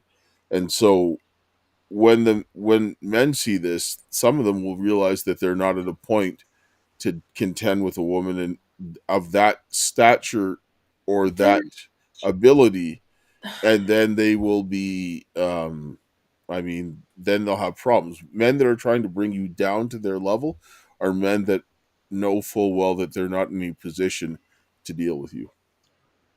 yeah, but a man that comes to your father to talk to your father about talking to you probably isn't gonna be like that. Probably. Well, you have greater chances of that, right? Some guys are dumb and brave and they think that they just walk up and ask and that's the way that it works. No, some guys come up and say, "Well, oh, I need to do this," and like really bold and brave and stupid. And I'm like, "You're approaching this the wrong way. You know that." And if you were standing in front of my face, I'd probably punch you in the face, right? Because somebody just doesn't come up to ask somebody about their daughter in that kind of manner. There's a better way to do it, and so forth. And how somebody approaches someone is very different, because you can tell a lot by somebody approaching each other. Men size each other up, and you come with a certain amount of respect, especially when you're coming in a certain way. Because I know that if I was going to go and ask father about his daughter, I can't just come in any kind of way, right? Because he's going to know my intentions by the way I approach him. Men don't have to say things to know a lot of what's going on. They're not like women. They're not. And that's really a lot of it right there. His villainy or the Paul life for me, then I guess. No, it's not. It's just that it's not. It's gonna happen. I mean, there's also, we're kind of like in the middle of a dumpster fire where things are going up, right? But So that's the thing. It's like there's people who are being attacked in the same way we are. They just have more money and they're just with man to man or woman to after woman after woman. I'm not saying that's right, but I'm like they don't have problems being with people. I don't know if I'm making sense. Like if you have the right person, it's not like you can't go and deal with that right person, but it's just that it's just the time is what's not is going on, because a good man knows exactly that he's gonna have to wait, right? And what's happening right now, I'm getting buried. So a lot of the guys that come and talk to me, they don't have any intention of wanting to help your situation. They just want to come to you, and I'm like, I'm sorry, that's not going to happen, because I look at the way that you're looking at the situation to come in and waltz in once the work is done to get everything. That's not the way it works. Look at what Jacob did. Jacob worked 7 years for his wife. That was hard. Then he got deceived. Not saying I'm going to do that, but he got deceived and worked another 7 years, 14 years. Men, when they see someone that they know is going to be an asset to them, they will work for it. Some men men are just not don't like that feel. anymore. Listen, they are. It's just that some are No, they're not. not. Listen, some men feel that they're not capable. There's a lot of people that are capable. Don't kid yourself, right? It's just a matter of time. And a lot of the Mm. reasons why is that they're suppressing this whole situation because they want the ability to make the men that are still acting like fatherless men to have the platform in order to do things the right way, to do things the wrong way. Because if men that are there's men that are demonstrating the right types of things, they're being suppressed 6 ways from Sunday, because they don't want the world to see that. The women will begin to respond to that when they see this. This is why you look at what Jezebel did. Jezebel destroyed all the prophets of God, the men of God. They put the 7,000 in hiding. Elijah was isolated to make so that he felt like he was the only one serving God. That's why God had to tell him, "No, dude, there are 7,000 who have not bowed the knee to Baal." But where's Because the 7,000? that's that's the whole thing, is what this is all about, is that they need to be seen. This is Elijah had to come forward, and then did what? He brought Elisha to come in and help him. And then they went and they started to get the 7,000 and started the schools of the prophets. Like, God lays this out. This is what happens, right? And at that point in time, this is where we're into that point where we have to start transitioning and moving forward. The people that did this tried to destroy us and wipe us out of every resource that we had, just like Elijah had to run and flee. He was in the wilderness getting fed by the ravens because he couldn't even go home to his house. He couldn't go back to where he was.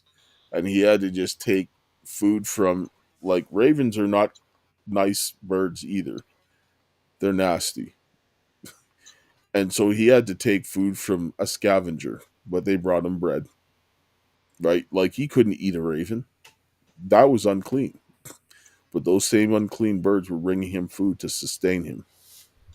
Teaches you a lesson that a lot of the people that were supposed to be God's people, they didn't sustain them because Jezebel was making sure that that didn't happen.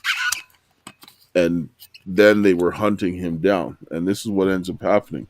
And what did Jezebel do? She saw the working of God, and where Ahab did not go ahead and say, I'm going to do something wrong, she turned around when Ahab told her what Elijah did, calling fire down from heaven from God in the sight of men. He told her all about what happened.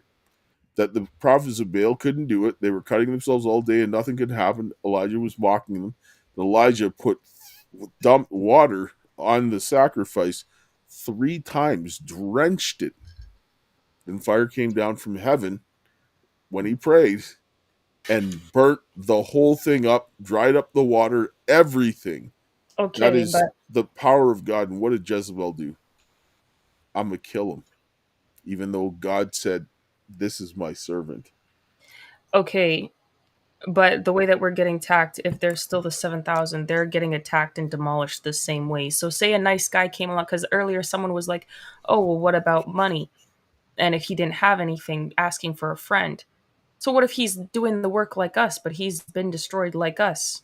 But he has, like, he's trying to do things like us, but maybe he's not as financially capable, but he's building something. Is Listen, that person? men don't look at things in the same way as women. Women want to see the Well, a money in man front asked of me the their friend. question. I don't know.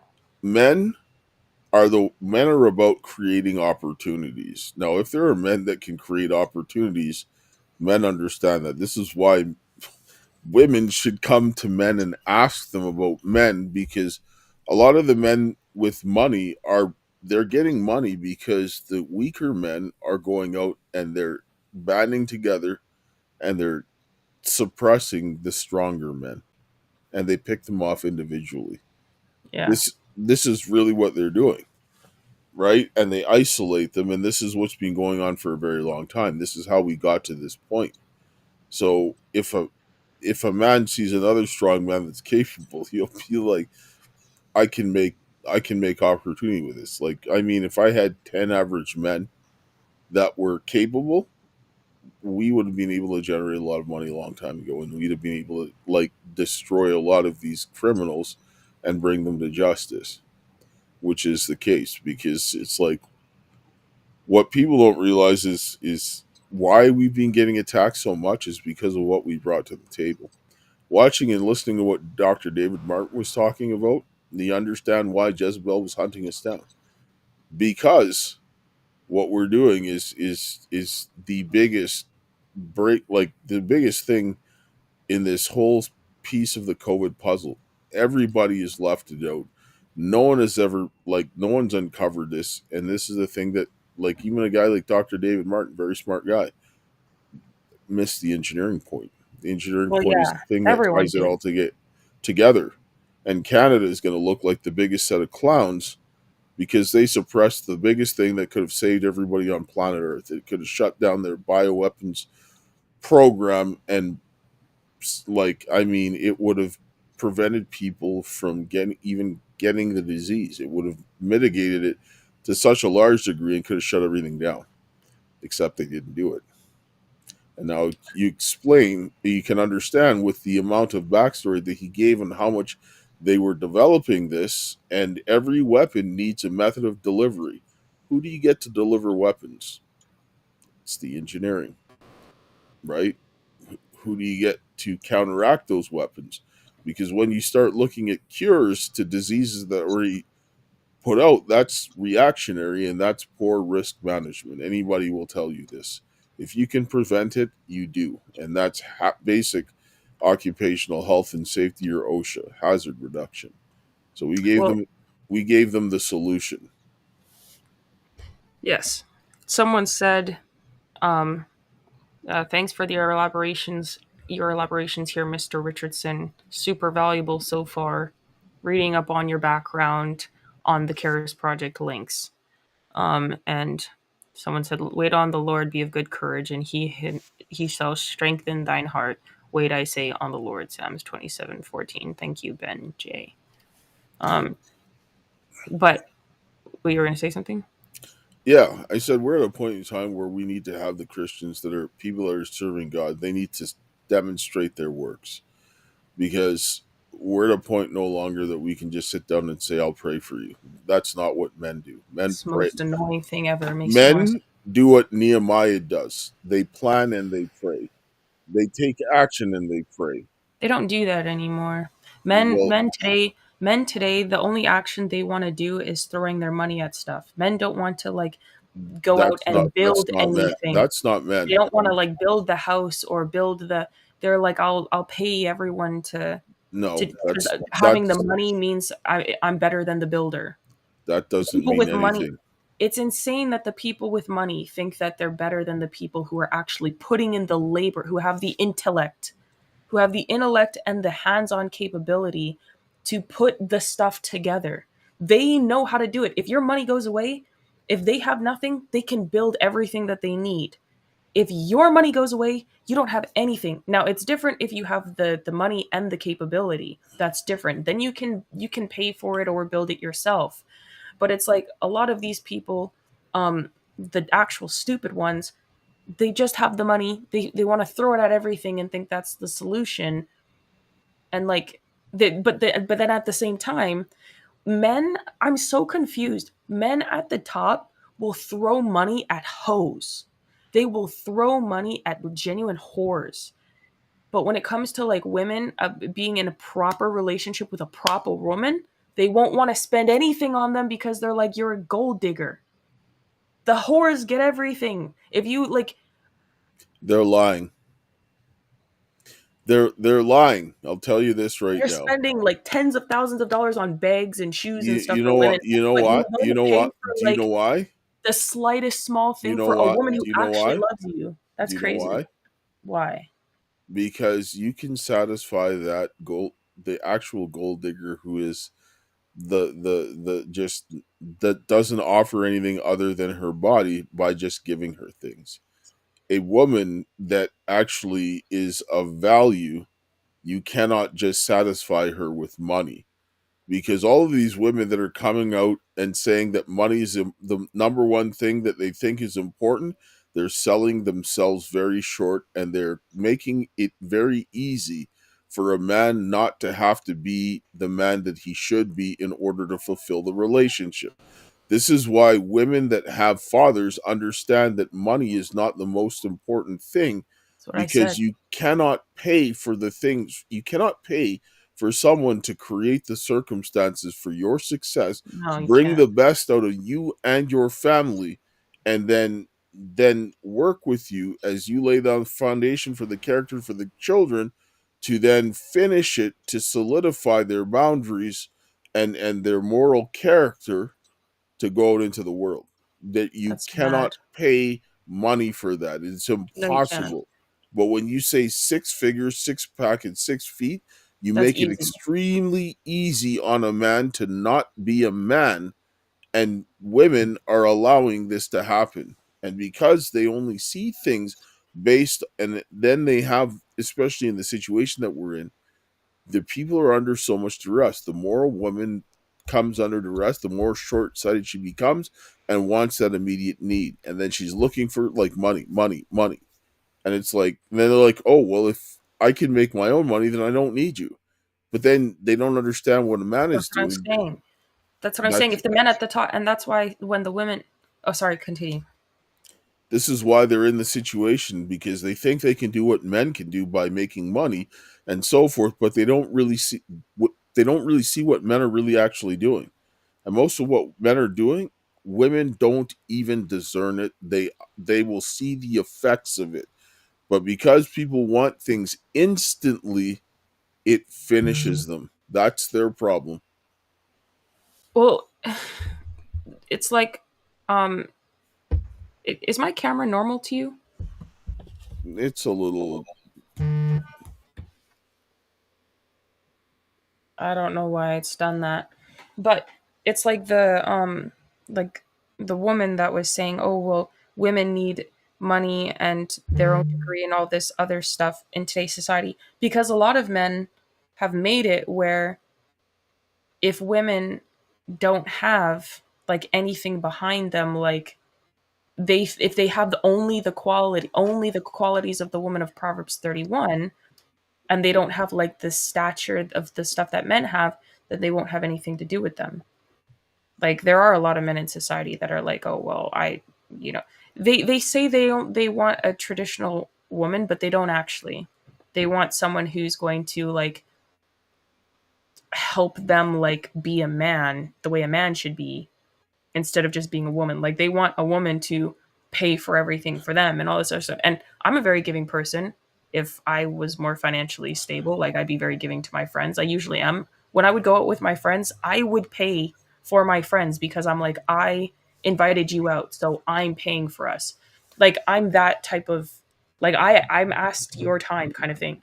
But a lot of men today are like, they don't want to help a woman in any way, shape, or form. And the financial aspect, if they can help, they'll do that because the woman has no problems in life. Like she's not had any difficulty. Like they want the woman who has no difficulty whatsoever, and that she could just be there, and like it doesn't make him any headache. Like how I said the woman who was complaining at the church, and the guy told me I was right. What I said about society, putting women in the workforce so that they can raise the taxes and then take them away from their children and separate the unity in the home between the man and woman. He said I was right, but the woman was complaining so much that he was like, let's just forget it. She's pretty much in her and what she was doing, because he didn't want to fix it. He didn't want to deal with it because he didn't want to deal with the scorning of the attitude or whatever else.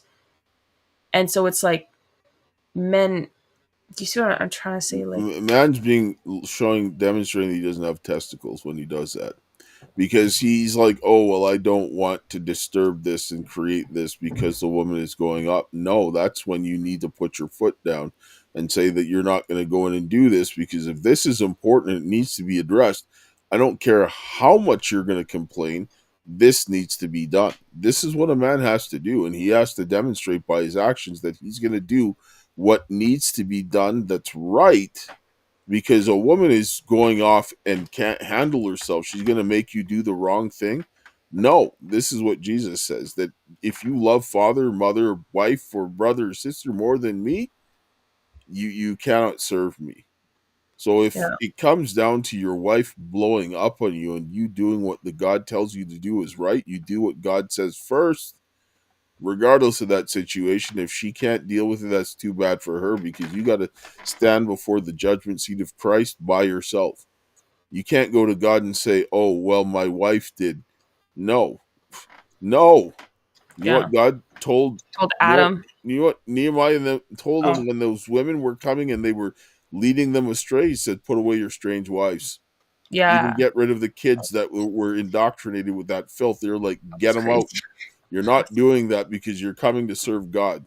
You went Yeah, ahead and disobeyed me and married people that were heathens to produce more heathens and lead you away from God and bring you down into prostituting your daughters. Then you're going to stop it. The consequences for actions. yeah. That's true. Henry said, "I love the relationship between you and your dad. Thanks, man. Appreciate it." Um, yeah. Honestly, I have a resentment for money, and like in today's society, because it's like, on the one hand, you have men thinking that everyone under the sun is like out to get their money, when most people literally don't care. Well, like the good women literally could care less. And then you have the other women who are the Jezebels telling us that we need to chase the money. I just, so that we can have the things that we want in life as a woman. I have so much genuine hatred for money. It's not even funny. And I told people, like, I grew up very comfortable. You were working on the rigs. I started working at the age of 14 just so that I could learn how to. I saw you always working. I also wanted to like have stuff and learn how to be like industrious or whatever. And I learned all this stuff traditionally in the home, but I can't stand money now. Like I have a burning hatred in my soul for money, because I hate what it does to people. Like I tell people, money is not an end; it's a means to an end. It's a tool. It's a necessary tool that you need to navigate this world. It's not something that you just want to chase because it's pointless, right? Like it gets you Yeah, things, but what's more important? People. I don't care about money. I understand that we need it to live, but it's not something that I just care to pursue endlessly for itself. Do I need to get it to do what I need to get done? Yes. But it's not a means of it. It's not an end of itself. It's there to get towards a goal. And what's my goal? To do God's work, to have a family and all that kind of stuff. So what does that mean? It needs money.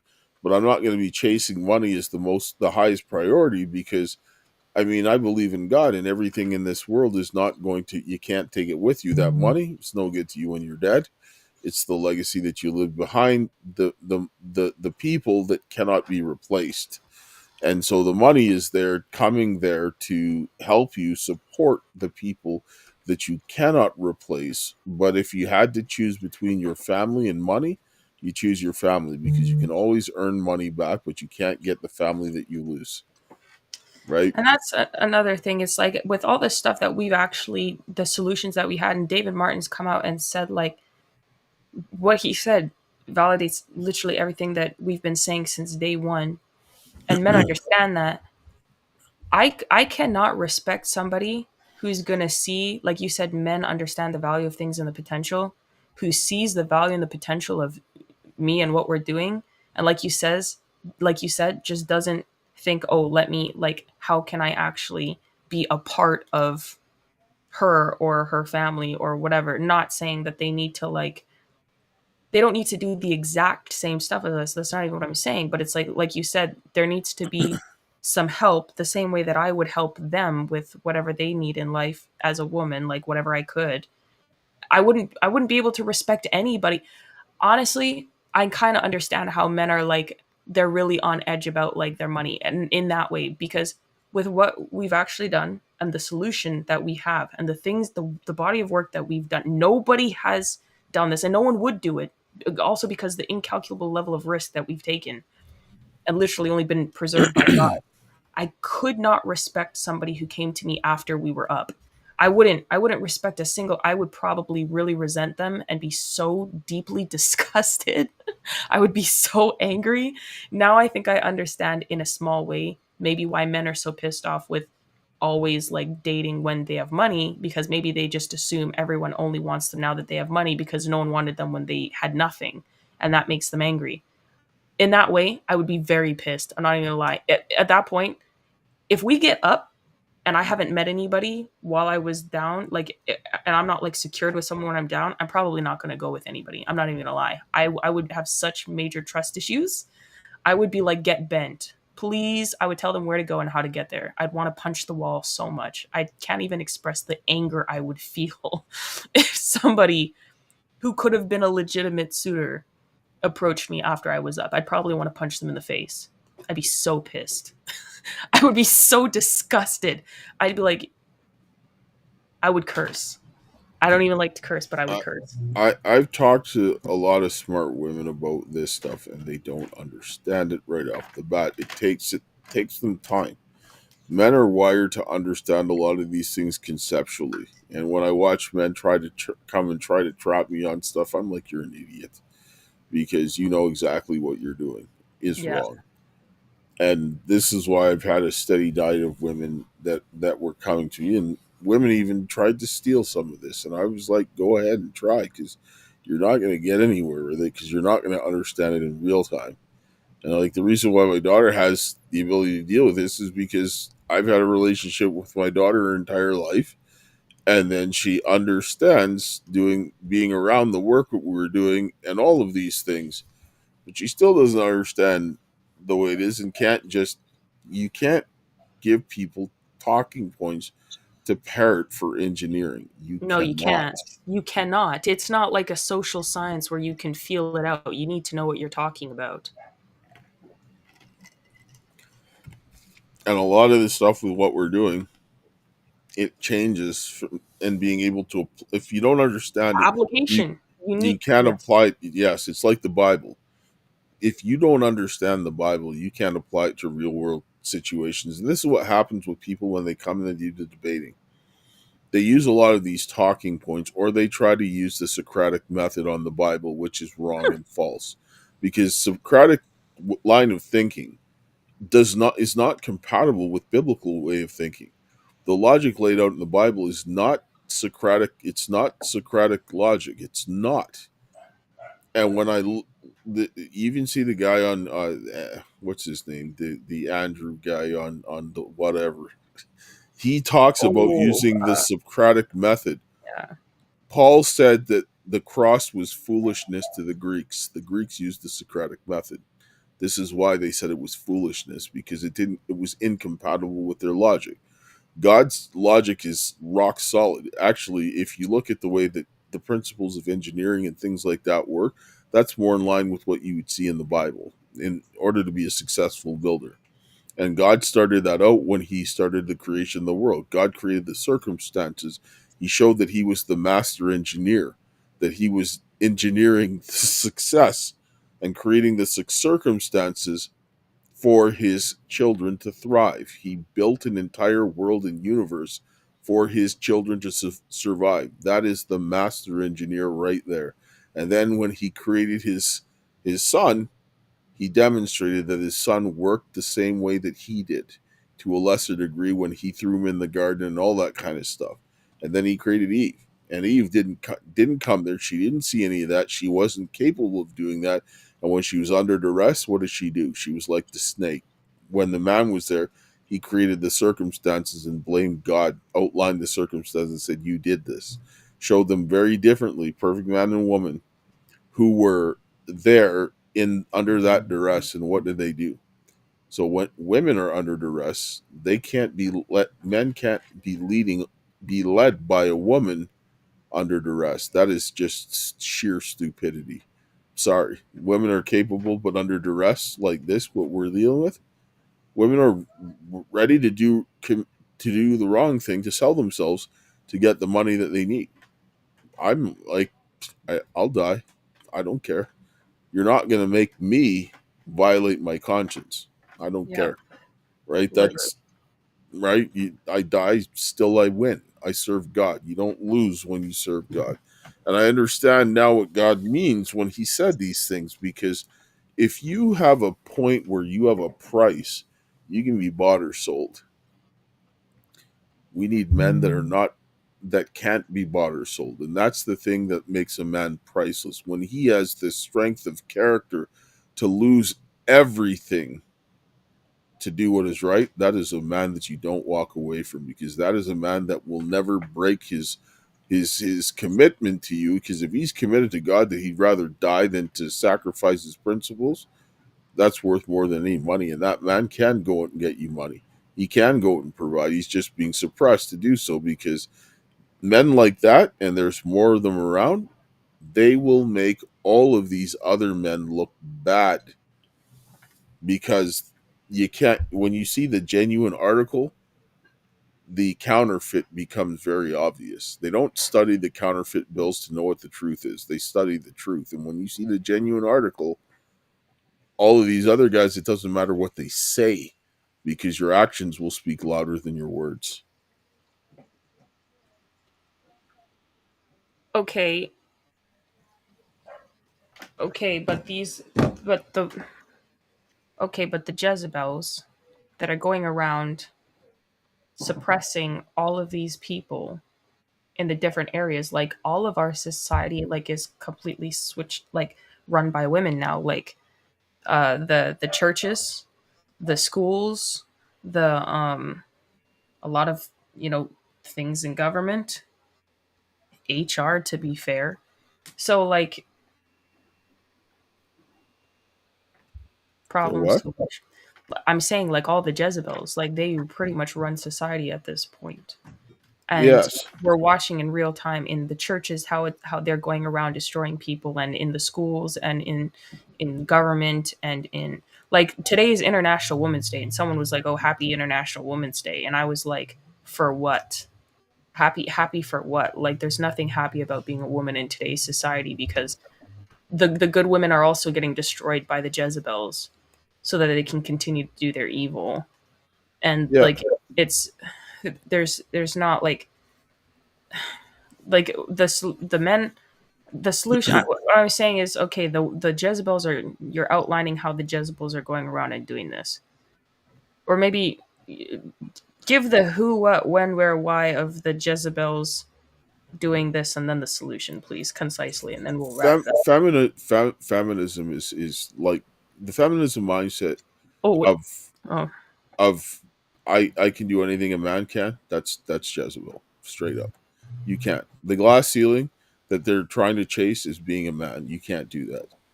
Men and women need to have their own spaces, right? Women that want power and use men to get it, and then they take it as if they did it, that is not, that's destroying society. When women throw the tantrums and have the law behind them to go after these men for doing what is right, they're destroying it for everyone else. And then they go and they do this treacherous behavior. They damage those men and help break those men. so that they will go and damage other people. They are doing this for very selfish motives, and they're causing the breakdown of society. Men have to just put up and deal with it. I grew up in a household of 5 women. There were days where it was terrible. I'm not going to lie. But I understood that sometimes if I needed to get something done, I just needed to get done. And then they understood that when my actions said this, they knew that it didn't matter what they did. I'm not going to budge. You can scream all you want. I don't care. I'm not going to do the thing that you're telling me to do that I know is wrong just because you feel a certain way. Or you want me to act like you. Like women get angry when I don't react in the same way that they do. And I tell them, well, I'm not a woman. I'm a man. I can't do that. And they get offended. But I'm sorry. I can't I can't make you feel good and lie. That's not what a good man does. He tells you the truth. And so people might don't like that, but that's really what it is. And so a man has to show by their actions that they're going to do what they need to do. You don't have to be rude about it, but you can't lie either. And this is where men need to start not caring about that aspect. You're going to have to deal with it, but it's the pain that you need to deal with now to make sure that this gets done, or you can just keep prolonging it and making your life miserable. And the longer you do this, you're disciplining and creating a habit. And then you're giving the woman that are doing this the payoff and the license to do it more. Men are the ones who set boundaries, not the women. Not for society. Men do. When you let the women do this, this is what happens. Yes. Indeed. Someone said that's true. Their influence is all over, even if they physically aren't controlling it. Yeah. Someone also said everything we need to survive is free and people add the cost. And then someone else said, and it's different with the wife. That's when you were talking about men having, if men have nothing, or like providing for. How is it different with a wife? Like, so the person said everything we need to survive is free and people add the cost. And it's different with a wife when we're talking about like men not wanting to pay for women who are like actually good women, but they'll pay for the hose. No, if And it's then your we wife, said if then there's you nothing.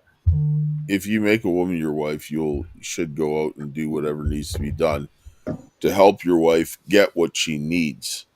And we have to distinguish between a want and a need. Like, first of all, like if you're going and getting cosmetic surgery, that ain't a need. That's a want. Yeah, Get it's that out not of a your head. but most There, women are not even doing a lot the of them are. wants. A lot of them I don't I don't wear makeup. I don't have I'm not any saying cosmetics I'm not surgeries saying or Botox or filler. yes, but you're I not don't the. even do my hair most of the time. Like this is just I, like fresh I'm out of bed. talking Like about what you're seeing not that I on don't like doing my online. hair, but Talking about what you see online. How many natural girls do you see online? okay, not many, but the point is that like men will That still not even they won't even do the effort for someone like who's natural like me if they have the opportunity because they're not like they don't have that character to begin with. that's the point.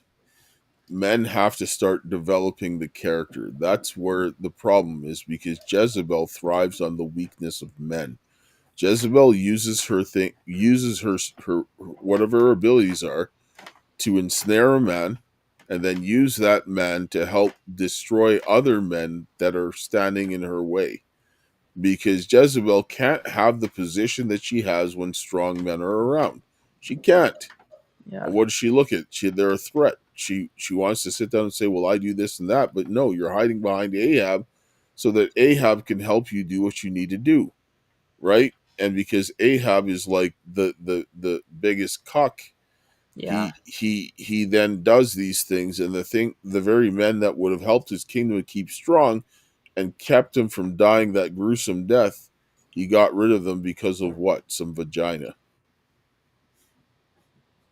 I think you were saying because you also said that you're not going to respect somebody who comes along and thinks that they can just ask to marry your daughter but not actually be a part of any solution or be involved in anything. I think the guy said it's different with your wife, but I don't know if that's the same thing with what you were just talking about. Um, yeah, the point is a lot of them are very weak and they don't have the character to even treat like good women with they don't, people like it used to be so normal for people to go through hardship.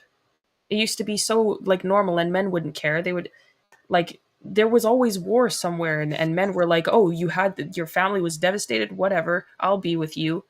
Now it's like, "Oh, your family was devastated." Shun them worse than as if they were like prozzies or like, it, rapists or criminals like it's like with the co-ed gyms and stuff. They're actually losing money, and men are not wanting to go there because when they go to work out and look at the woman a wrong way, then she's just punking them online and saying all of this kind of nonsense. and the all-female gyms never have women that are consistent enough to stay open.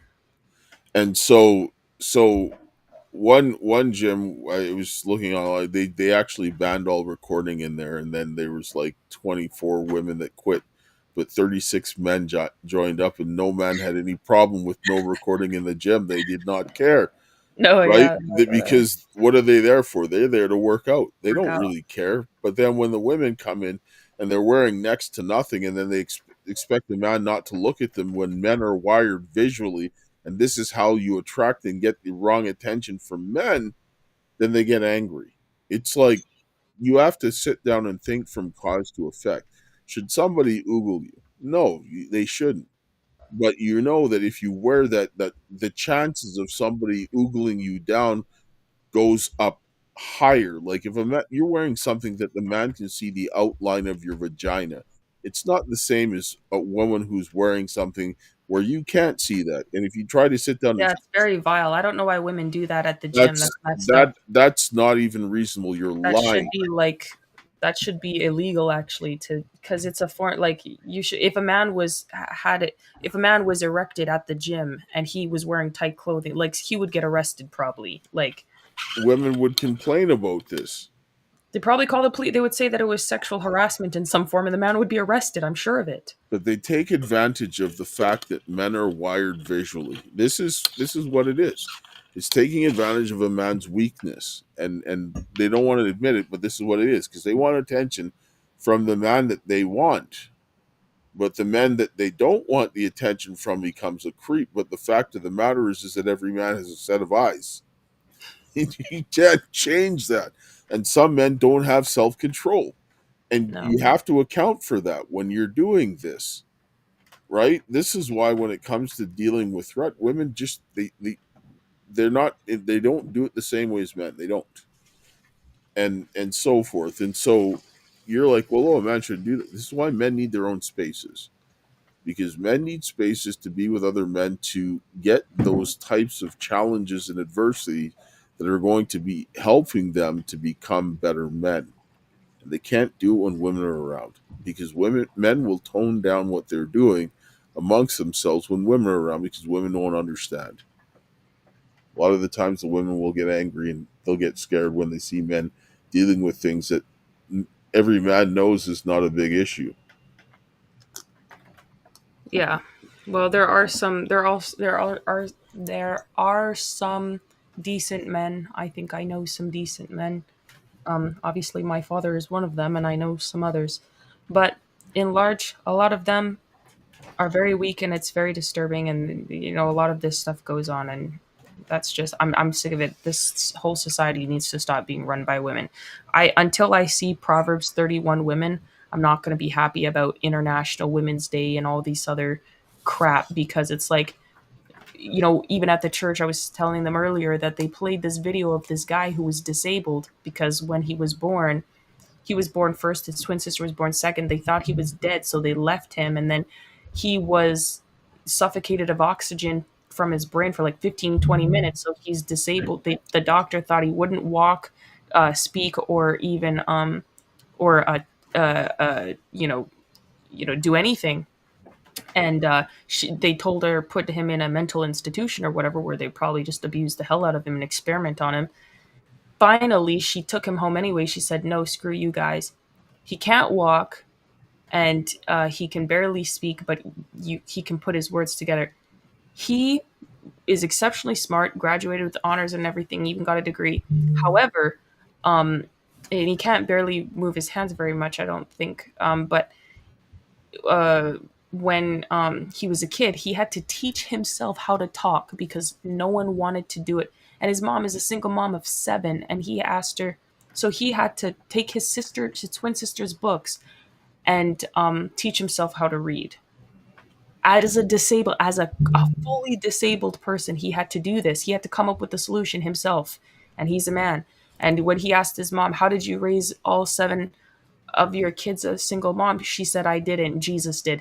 And technically the answer is correct, because it's the grace of God that he was able to muster the solutions as a man to deal with some of the stuff that he did, because she was not able to even have the time to teach him how to speak, and his teachers at school didn't even want to try to help him. So it's like, they showed this video. I was so angry. I was like crying earlier in the stream. I was like trying, like blinking, trying not to cry, because I was like, this is what you show for International Women's Day? Like, the guy himself is an amazing, like, it's an amazing testimony. He goes around the world talking about it. But I'm not talking about him. I'm talking about the circumstance around him, and the fact that this is what they played as an exception, like for International Women's Day, instead of a woman of Proverbs 31, someone who replicates Esther, even. Like, this is why I said there's no one in society that I can look at right now that I look up to and I say, wow, you're exceptional. The only women that I actually look up to are stay-at-home mothers. Those are the women that I think are exceptional. I have a friend who's an exceptional woman, but she's a stay-at-home mother. She doesn't have a degree. She doesn't even work. She has children, and she takes care of them. She cooks for them every day. She teaches them homeschool. I love everything about her. I You don't know like what? it. You what? The deception of the Jezebel is that you're going to beat a man at his own game. Yep. Women have the most influence when they're mothers. Mothers are the ones who shape the course of world events more than anybody else on this planet. And this is why the government has been trying to replace the mother, and then had to replace the father and destroy them so that they could get at the mother and destroy the family unit, because they need the families to work together. But the mother's job is more important when it comes down to developing the child and laying down the foundation of the character.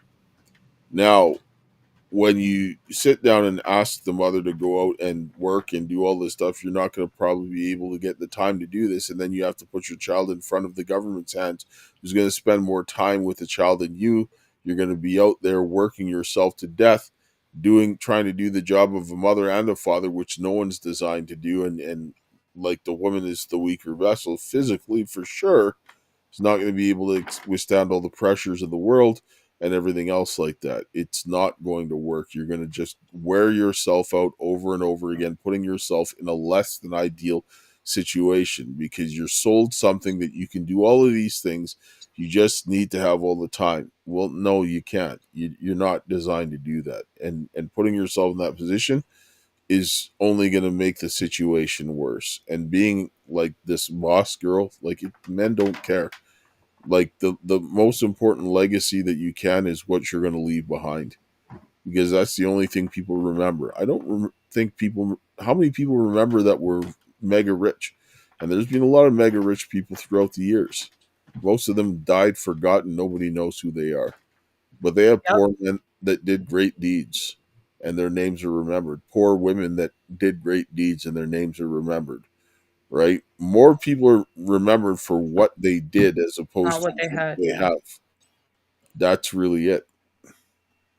And so this is because your character is the greatest legacy that you can leave behind. And this is how you have to, like, a country in a free society is built from the ground up.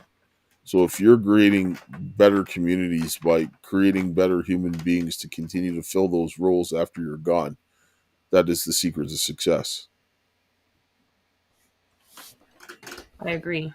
So to wrap it all up, moral of the story and Jezebel is a traitor, solution. the greatest traitor, because it's about destroying the family and will throw everything off kilter. It's rebellion at its core. The A man, huh? what? It's Oh, rebellion at its core. yes. Someone said God is a father to the fatherless. Yeah, but a woman is not going to come up with the circumstances the way that a man will to provide the solutions that he needs to get something done. I'll tell you that right now. Oh, I'll and a man asked earlier, speaking of the disability man, a man asked if someone with a man with a disability could be the same level of man for a woman that a non like a non-disability man could be. And I was like, I'm not a man. I can't answer that question. I can't tell men how to be men. that I don't. that would really depend on the circumstance, right? That's what I'm saying. Well, that's what I thought, but I didn't. Because it's all about what that man is, what is their circumstance, and so forth, right? So you can't sit down because some people are disability disabled, they can't do anything, and they just won't do anything, and that's just. Can you sit down and say that that man's going to be a help to that woman? No, right? So I mean, it's a case by case situation. I can't sit down and say that there's anything hard and fast about the situation. But is she not going to have challenges? Of course, she's going to have challenges. But does it mean that it's going to be a net negative? Now, if the guy's in a coma and he can't move and he's just laying in a bed, I'm sorry, he can't do anything. Probably not going to go there. I'll tell you that now. Because what can he do if he can't move and he's just lying there? Open his eyes and that's it. You're pretty much done there, right? Or if he's like Corky and he's a vegetable, a little more than a vegetable, or he's got a mentality of a child, you have to question why are you attracted to somebody with the mentality of a child, Wait, run right? that last part back. The I said whole if you're last like sentence. Corky, who's like very slow mentally, and you're like a mentality of a child, why you have to question yourself, why are you attracted to someone with the mentality of a child? Yeah, that's weird. Right? So, I mean, like you said, it's different in other things, right?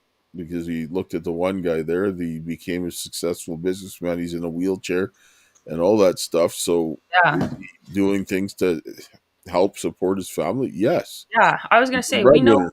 we know someone in a wheelchair. We have a friend, and he takes care of his family, and he's disabled, like in the wheelchair, and But yes, and he straight up said, not every disabled person can do this. He can't. yeah, yeah. He said just because I can do it doesn't mean every disabled person can do it, and that's even fair to say because I've never seen another disabled person do what Arnetto does. Never, I mean, honestly, so never. so like I said, it you have to look at it case by case and look at what's going on, and that's where this is where policy fails. Policy actually works better for women than it does for men. It does because men analyze risk, women don't do that. So if you give a policy that they can just follow to do in every case, then that works because they don't have the same ability to distinguish things, especially think when things become very stressful to them personally, right? And we shouldn't be doing that. Policies cause more evil than they do good, Yeah, they do. and Yes, they do. men understand this fully well. Women don't because they in those stressful situations they have a tendency to think a certain way. And don't think that I'm saying this because I hate women. No, women biologically, if you look at the differences between us, it's about how we are raising our children and creating our families, because that's the most important job for us to do. Everything else Well, becomes secondary. wow. Um, someone said for one, it's, oops.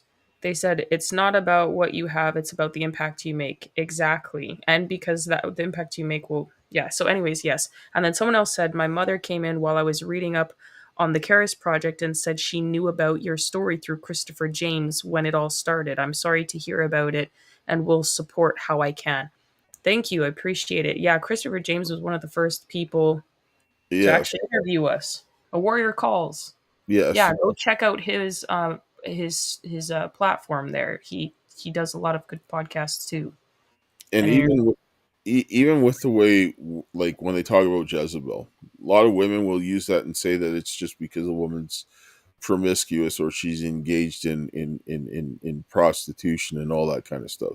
And I'm going to sit down and I'm going to kill that right now. Yes, Jezebel was like the apex of a prostitute, but that she doesn't mean that she represents everyone. And Jezebel mainly was a treacherous woman.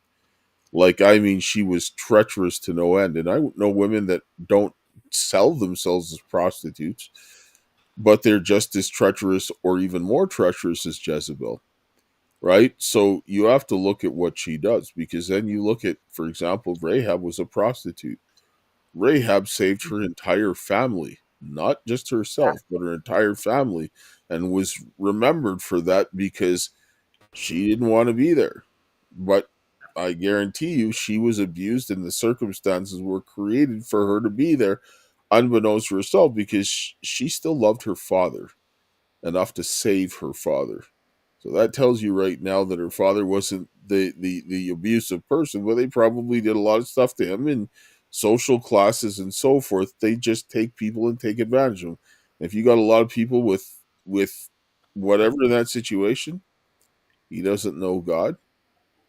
What do you say? Right? You don't know how that happened, but the fact of the matter is she saved her entire family when she gave herself to God and trusted him. So Yes. Yes, exactly. It is definitely yes. The person also said, I tried to speak up on the deception when I had an opportunity on podcast myself, but it was overshadowed by other elements.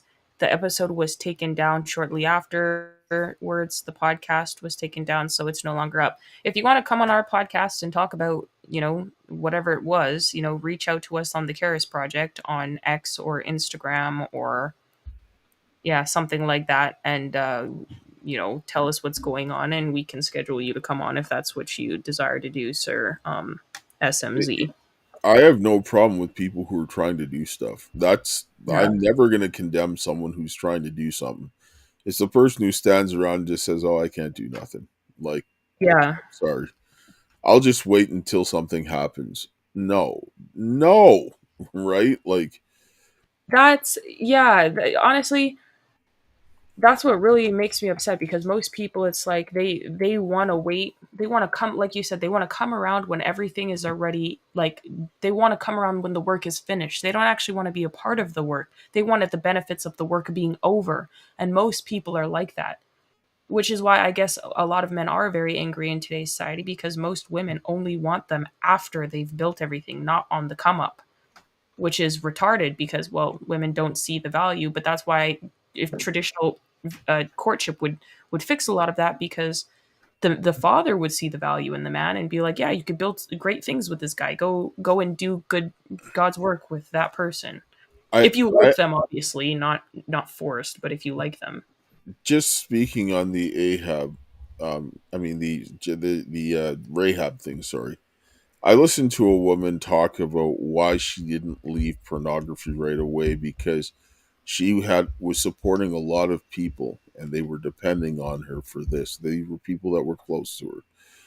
She didn't necessarily specify exactly who they were, which is a good thing, but she was doing it out of a desire to help people while she was still in that situation, even when she was like, I want to get out. But she's like, I have to make sure that these people are looked after. Now, I'm not saying, obviously, she's like, it's sin, but she was trapped in that position because she was helping people. When you look at this in the situation, I suspect that Rahab was probably in a similar situation as well. And I mean, she was in that situation and saved her entire family. All I'm saying is don't judge a person just because you see them living in a sin that you dislike, because you don't know what God is doing to work on their hearts. But when you see Jezebel, you can very well see it. Jezebel has a very deliberate intent to destroy, and it becomes very obvious when you see women going out and targeting people and gunning for them, and they don't care who they destroy in their path. That's a Jezebel. Yep. And the world can, and this is why they when you abuse a woman, you can make her into a Jezebel. And this is why they torture a lot of these women, because eventually they become that way. And Yep. what and this is why they target the on the targeting program. This is why 2/3 of them are women, because they can break them faster. When they become that way, men, when they're broken and they're Ahabs and they're cowardly, they just don't want to deal with it. Instead of standing up firm, because the woman becomes nasty and will do whatever comes across their mind to come in and try to deal with the situation. Kimberly says you shouldn't make blanket statements about anything or anyone. There are women who can handle stress and also analyze the situation. I think it's important to note, if you haven't, that Jezebel and Leviathan often work together. Honest, I'm sorry, Kimberly. Women It's cannot compartmentalize the way that it's not saying that every woman is terrible, and we're this not. is That, yeah, doesn't what sound you like have to understand. If you look at the best woman at dealing with stress and the best man with dealing with stress, they it's don't not a compare. contest. It's Yeah, the man is it's not. always going to be. If you take a woman and a man on equal percentile of going through men and women, the man will always be ahead of the women on dealing with stress on that matter. It's not saying that women can't handle stress. Okay, look, I am a woman. I have handled an egregious amount of stress throughout the course of the entirety of my life.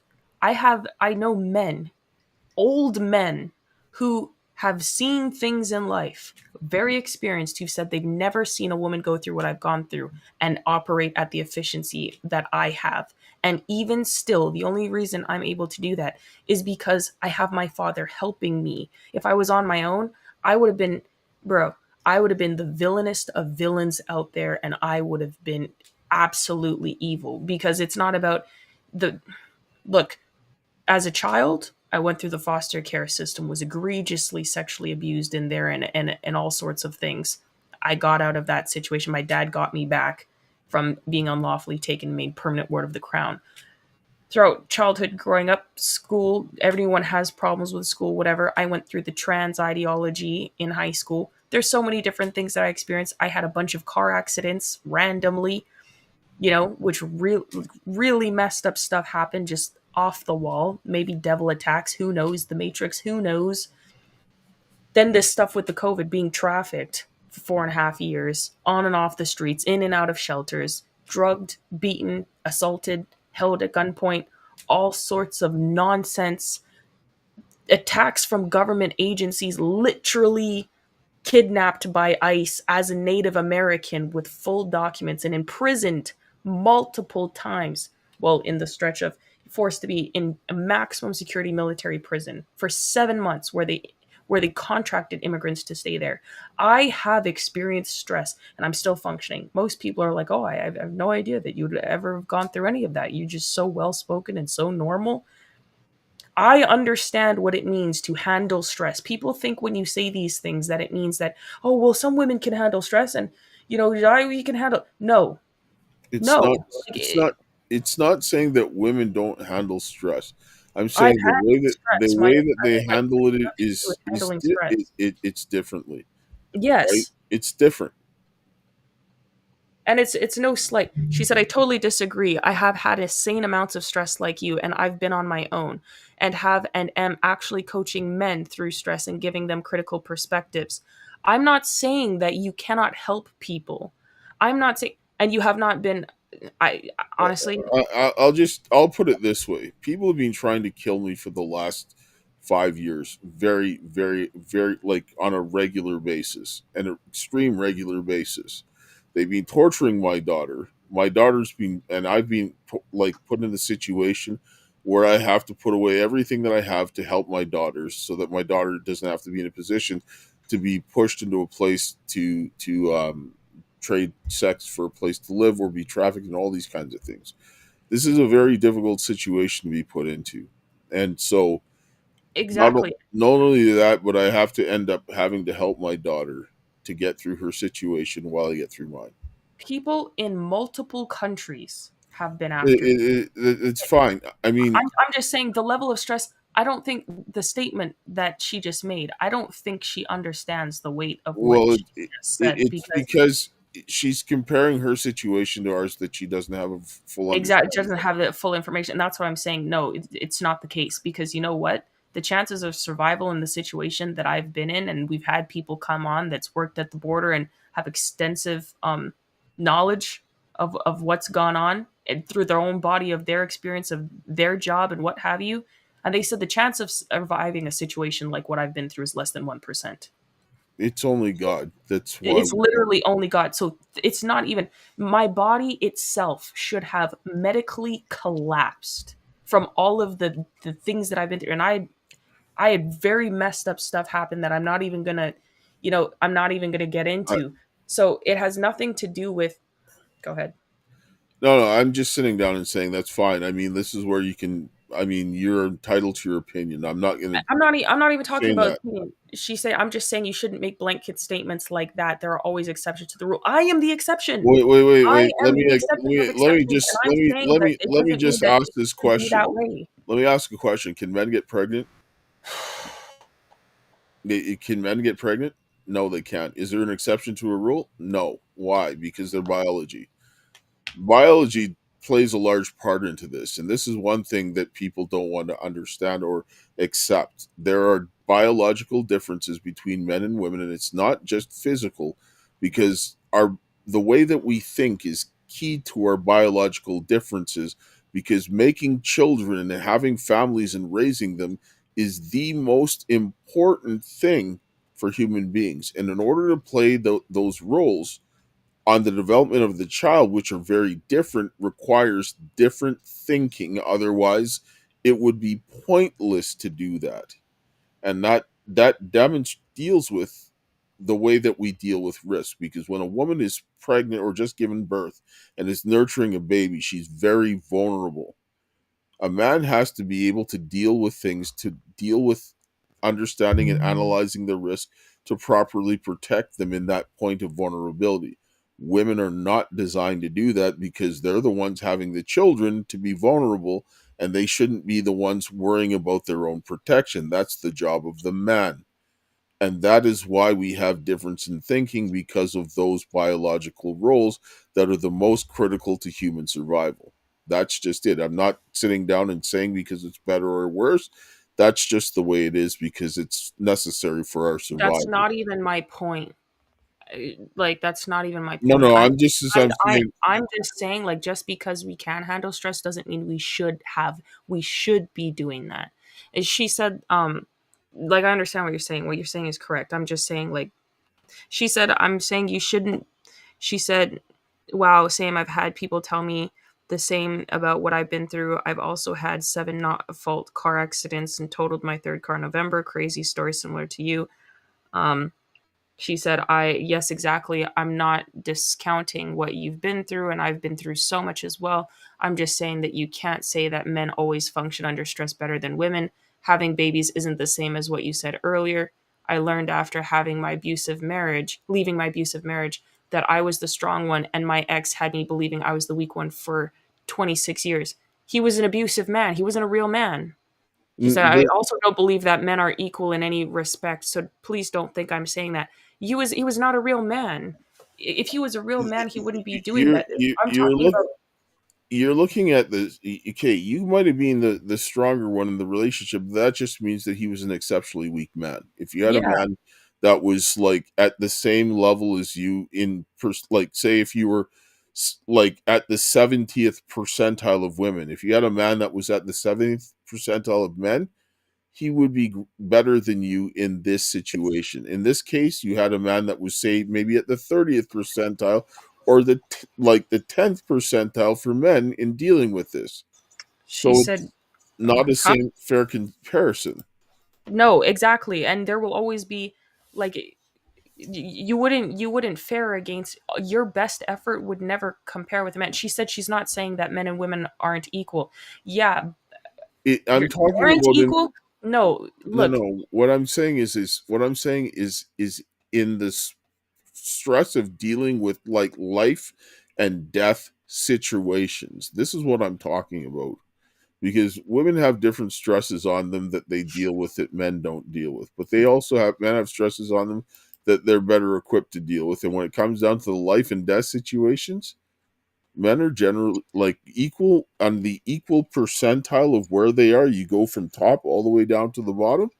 Men will always perform better than a woman at their same level on that percentile from top to bottom when it comes to dealing with life or death situation. The worst man and the worst woman, the man will perform better than the woman. The best man and the best woman dealing with life and death situations for their sexes, the man will perform better. This is what I'm saying. It's not saying that. So the best woman might perform better than some of the worst men, but she's not going to outperform the best men. That's what I'm saying. Uh, she said, "Shoot, lol. I meant I don't think men and women are equal. Sorry." Okay, okay. I was Okay. like, "What in the world?" Yeah, that's I was fine. like, That's fine. "Yeah, okay, yeah." Then we've dealt with that. Okay, so all right. I think that's the last of the questions. Let me just check. And then yeah, they said pregnancy comparison interesting. Well, yeah, it's true. Like let's just be honest, there's biological differences between men and women. Anyway, um yeah, so to round everything up before you pray to close. Well, I'm just saying is that we have to respect the differences, and we have to celebrate and embrace them because they're necessary for us to make good human beings. And if women don't embrace their femininity and the strength of their femininity and the influence that they have in on moving things in planet Earth by doing that, we're never going to go forward. But men also have to stand their ground and be in the areas that men deal, so that women will naturally go into the things that they excel at. Because if we don't, we're going to fail, right? And I mean, the woman, like I said, the woman's job is more important, especially in coming in the home. There's just no comparison. But the fact of the matter is that that they've de- told sold the lie that a woman's going to compete with a man at being a man and win.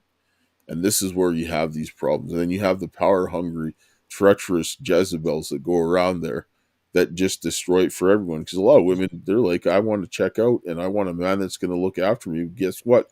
What did Jezebel do? She killed the servants of God, right? So now you're in a bad situation. I'm not saying every woman's a Jezebel. That's nonsense. But Jezebels screwed over women, right? Like, I mean, they made it worse for everybody. And so now the women are like, I want this and all of that. Well, guess what? The Jezebels and the Ahabs work together to bend us all over. We don't want this, so we need to fix it. Women need to go handle the Jezebels. We'll handle the Ahabs. That's really it. Oh, there, my daughter lost her feet, of course. But that's kind of really where we got to be at. Men and women got to work together. No more Jezebels, right? Healthy families is how we prevent Jezebels and Ahabs. Yeah, agreed. All right. My brain is fried. I'm hungry. I haven't eaten since this morning. Yeah, I should eat, and I gotta make some phone calls, and then we gotta do stream a little bit later today.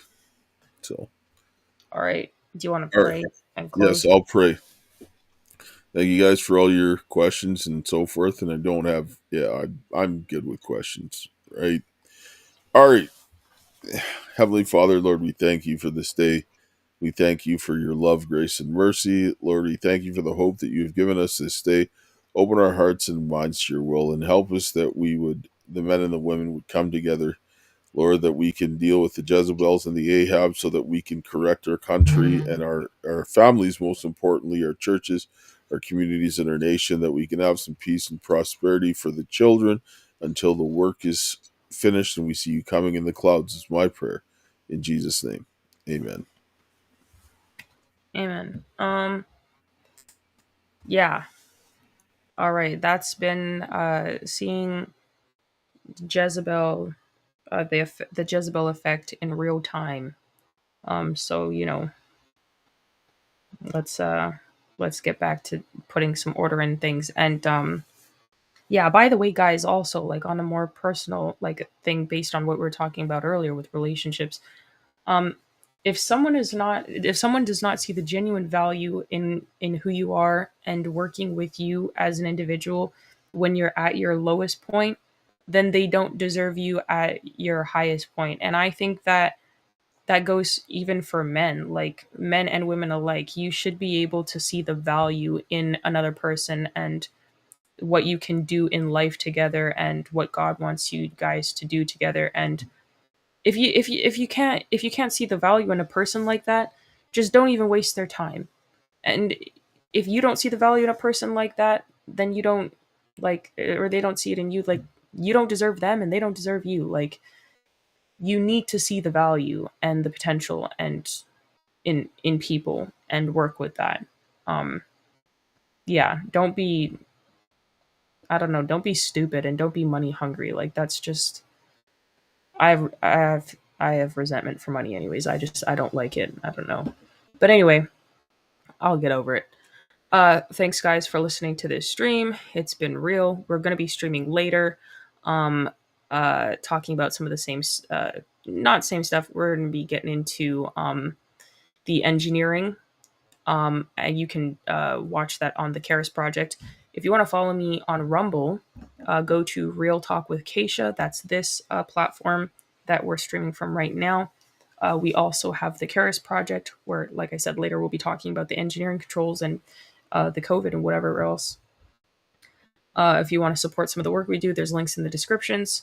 We also have merchandise like t-shirts and mugs and things like that that you can purchase as well. If you want, you can subscribe to me on Substack, where you'll get a more personalized view of, you know, my thoughts of things, and it's kind of my internal dialogue called the Chronicles of My Heart. So you can subscribe to me there, the Chronicles of My Heart.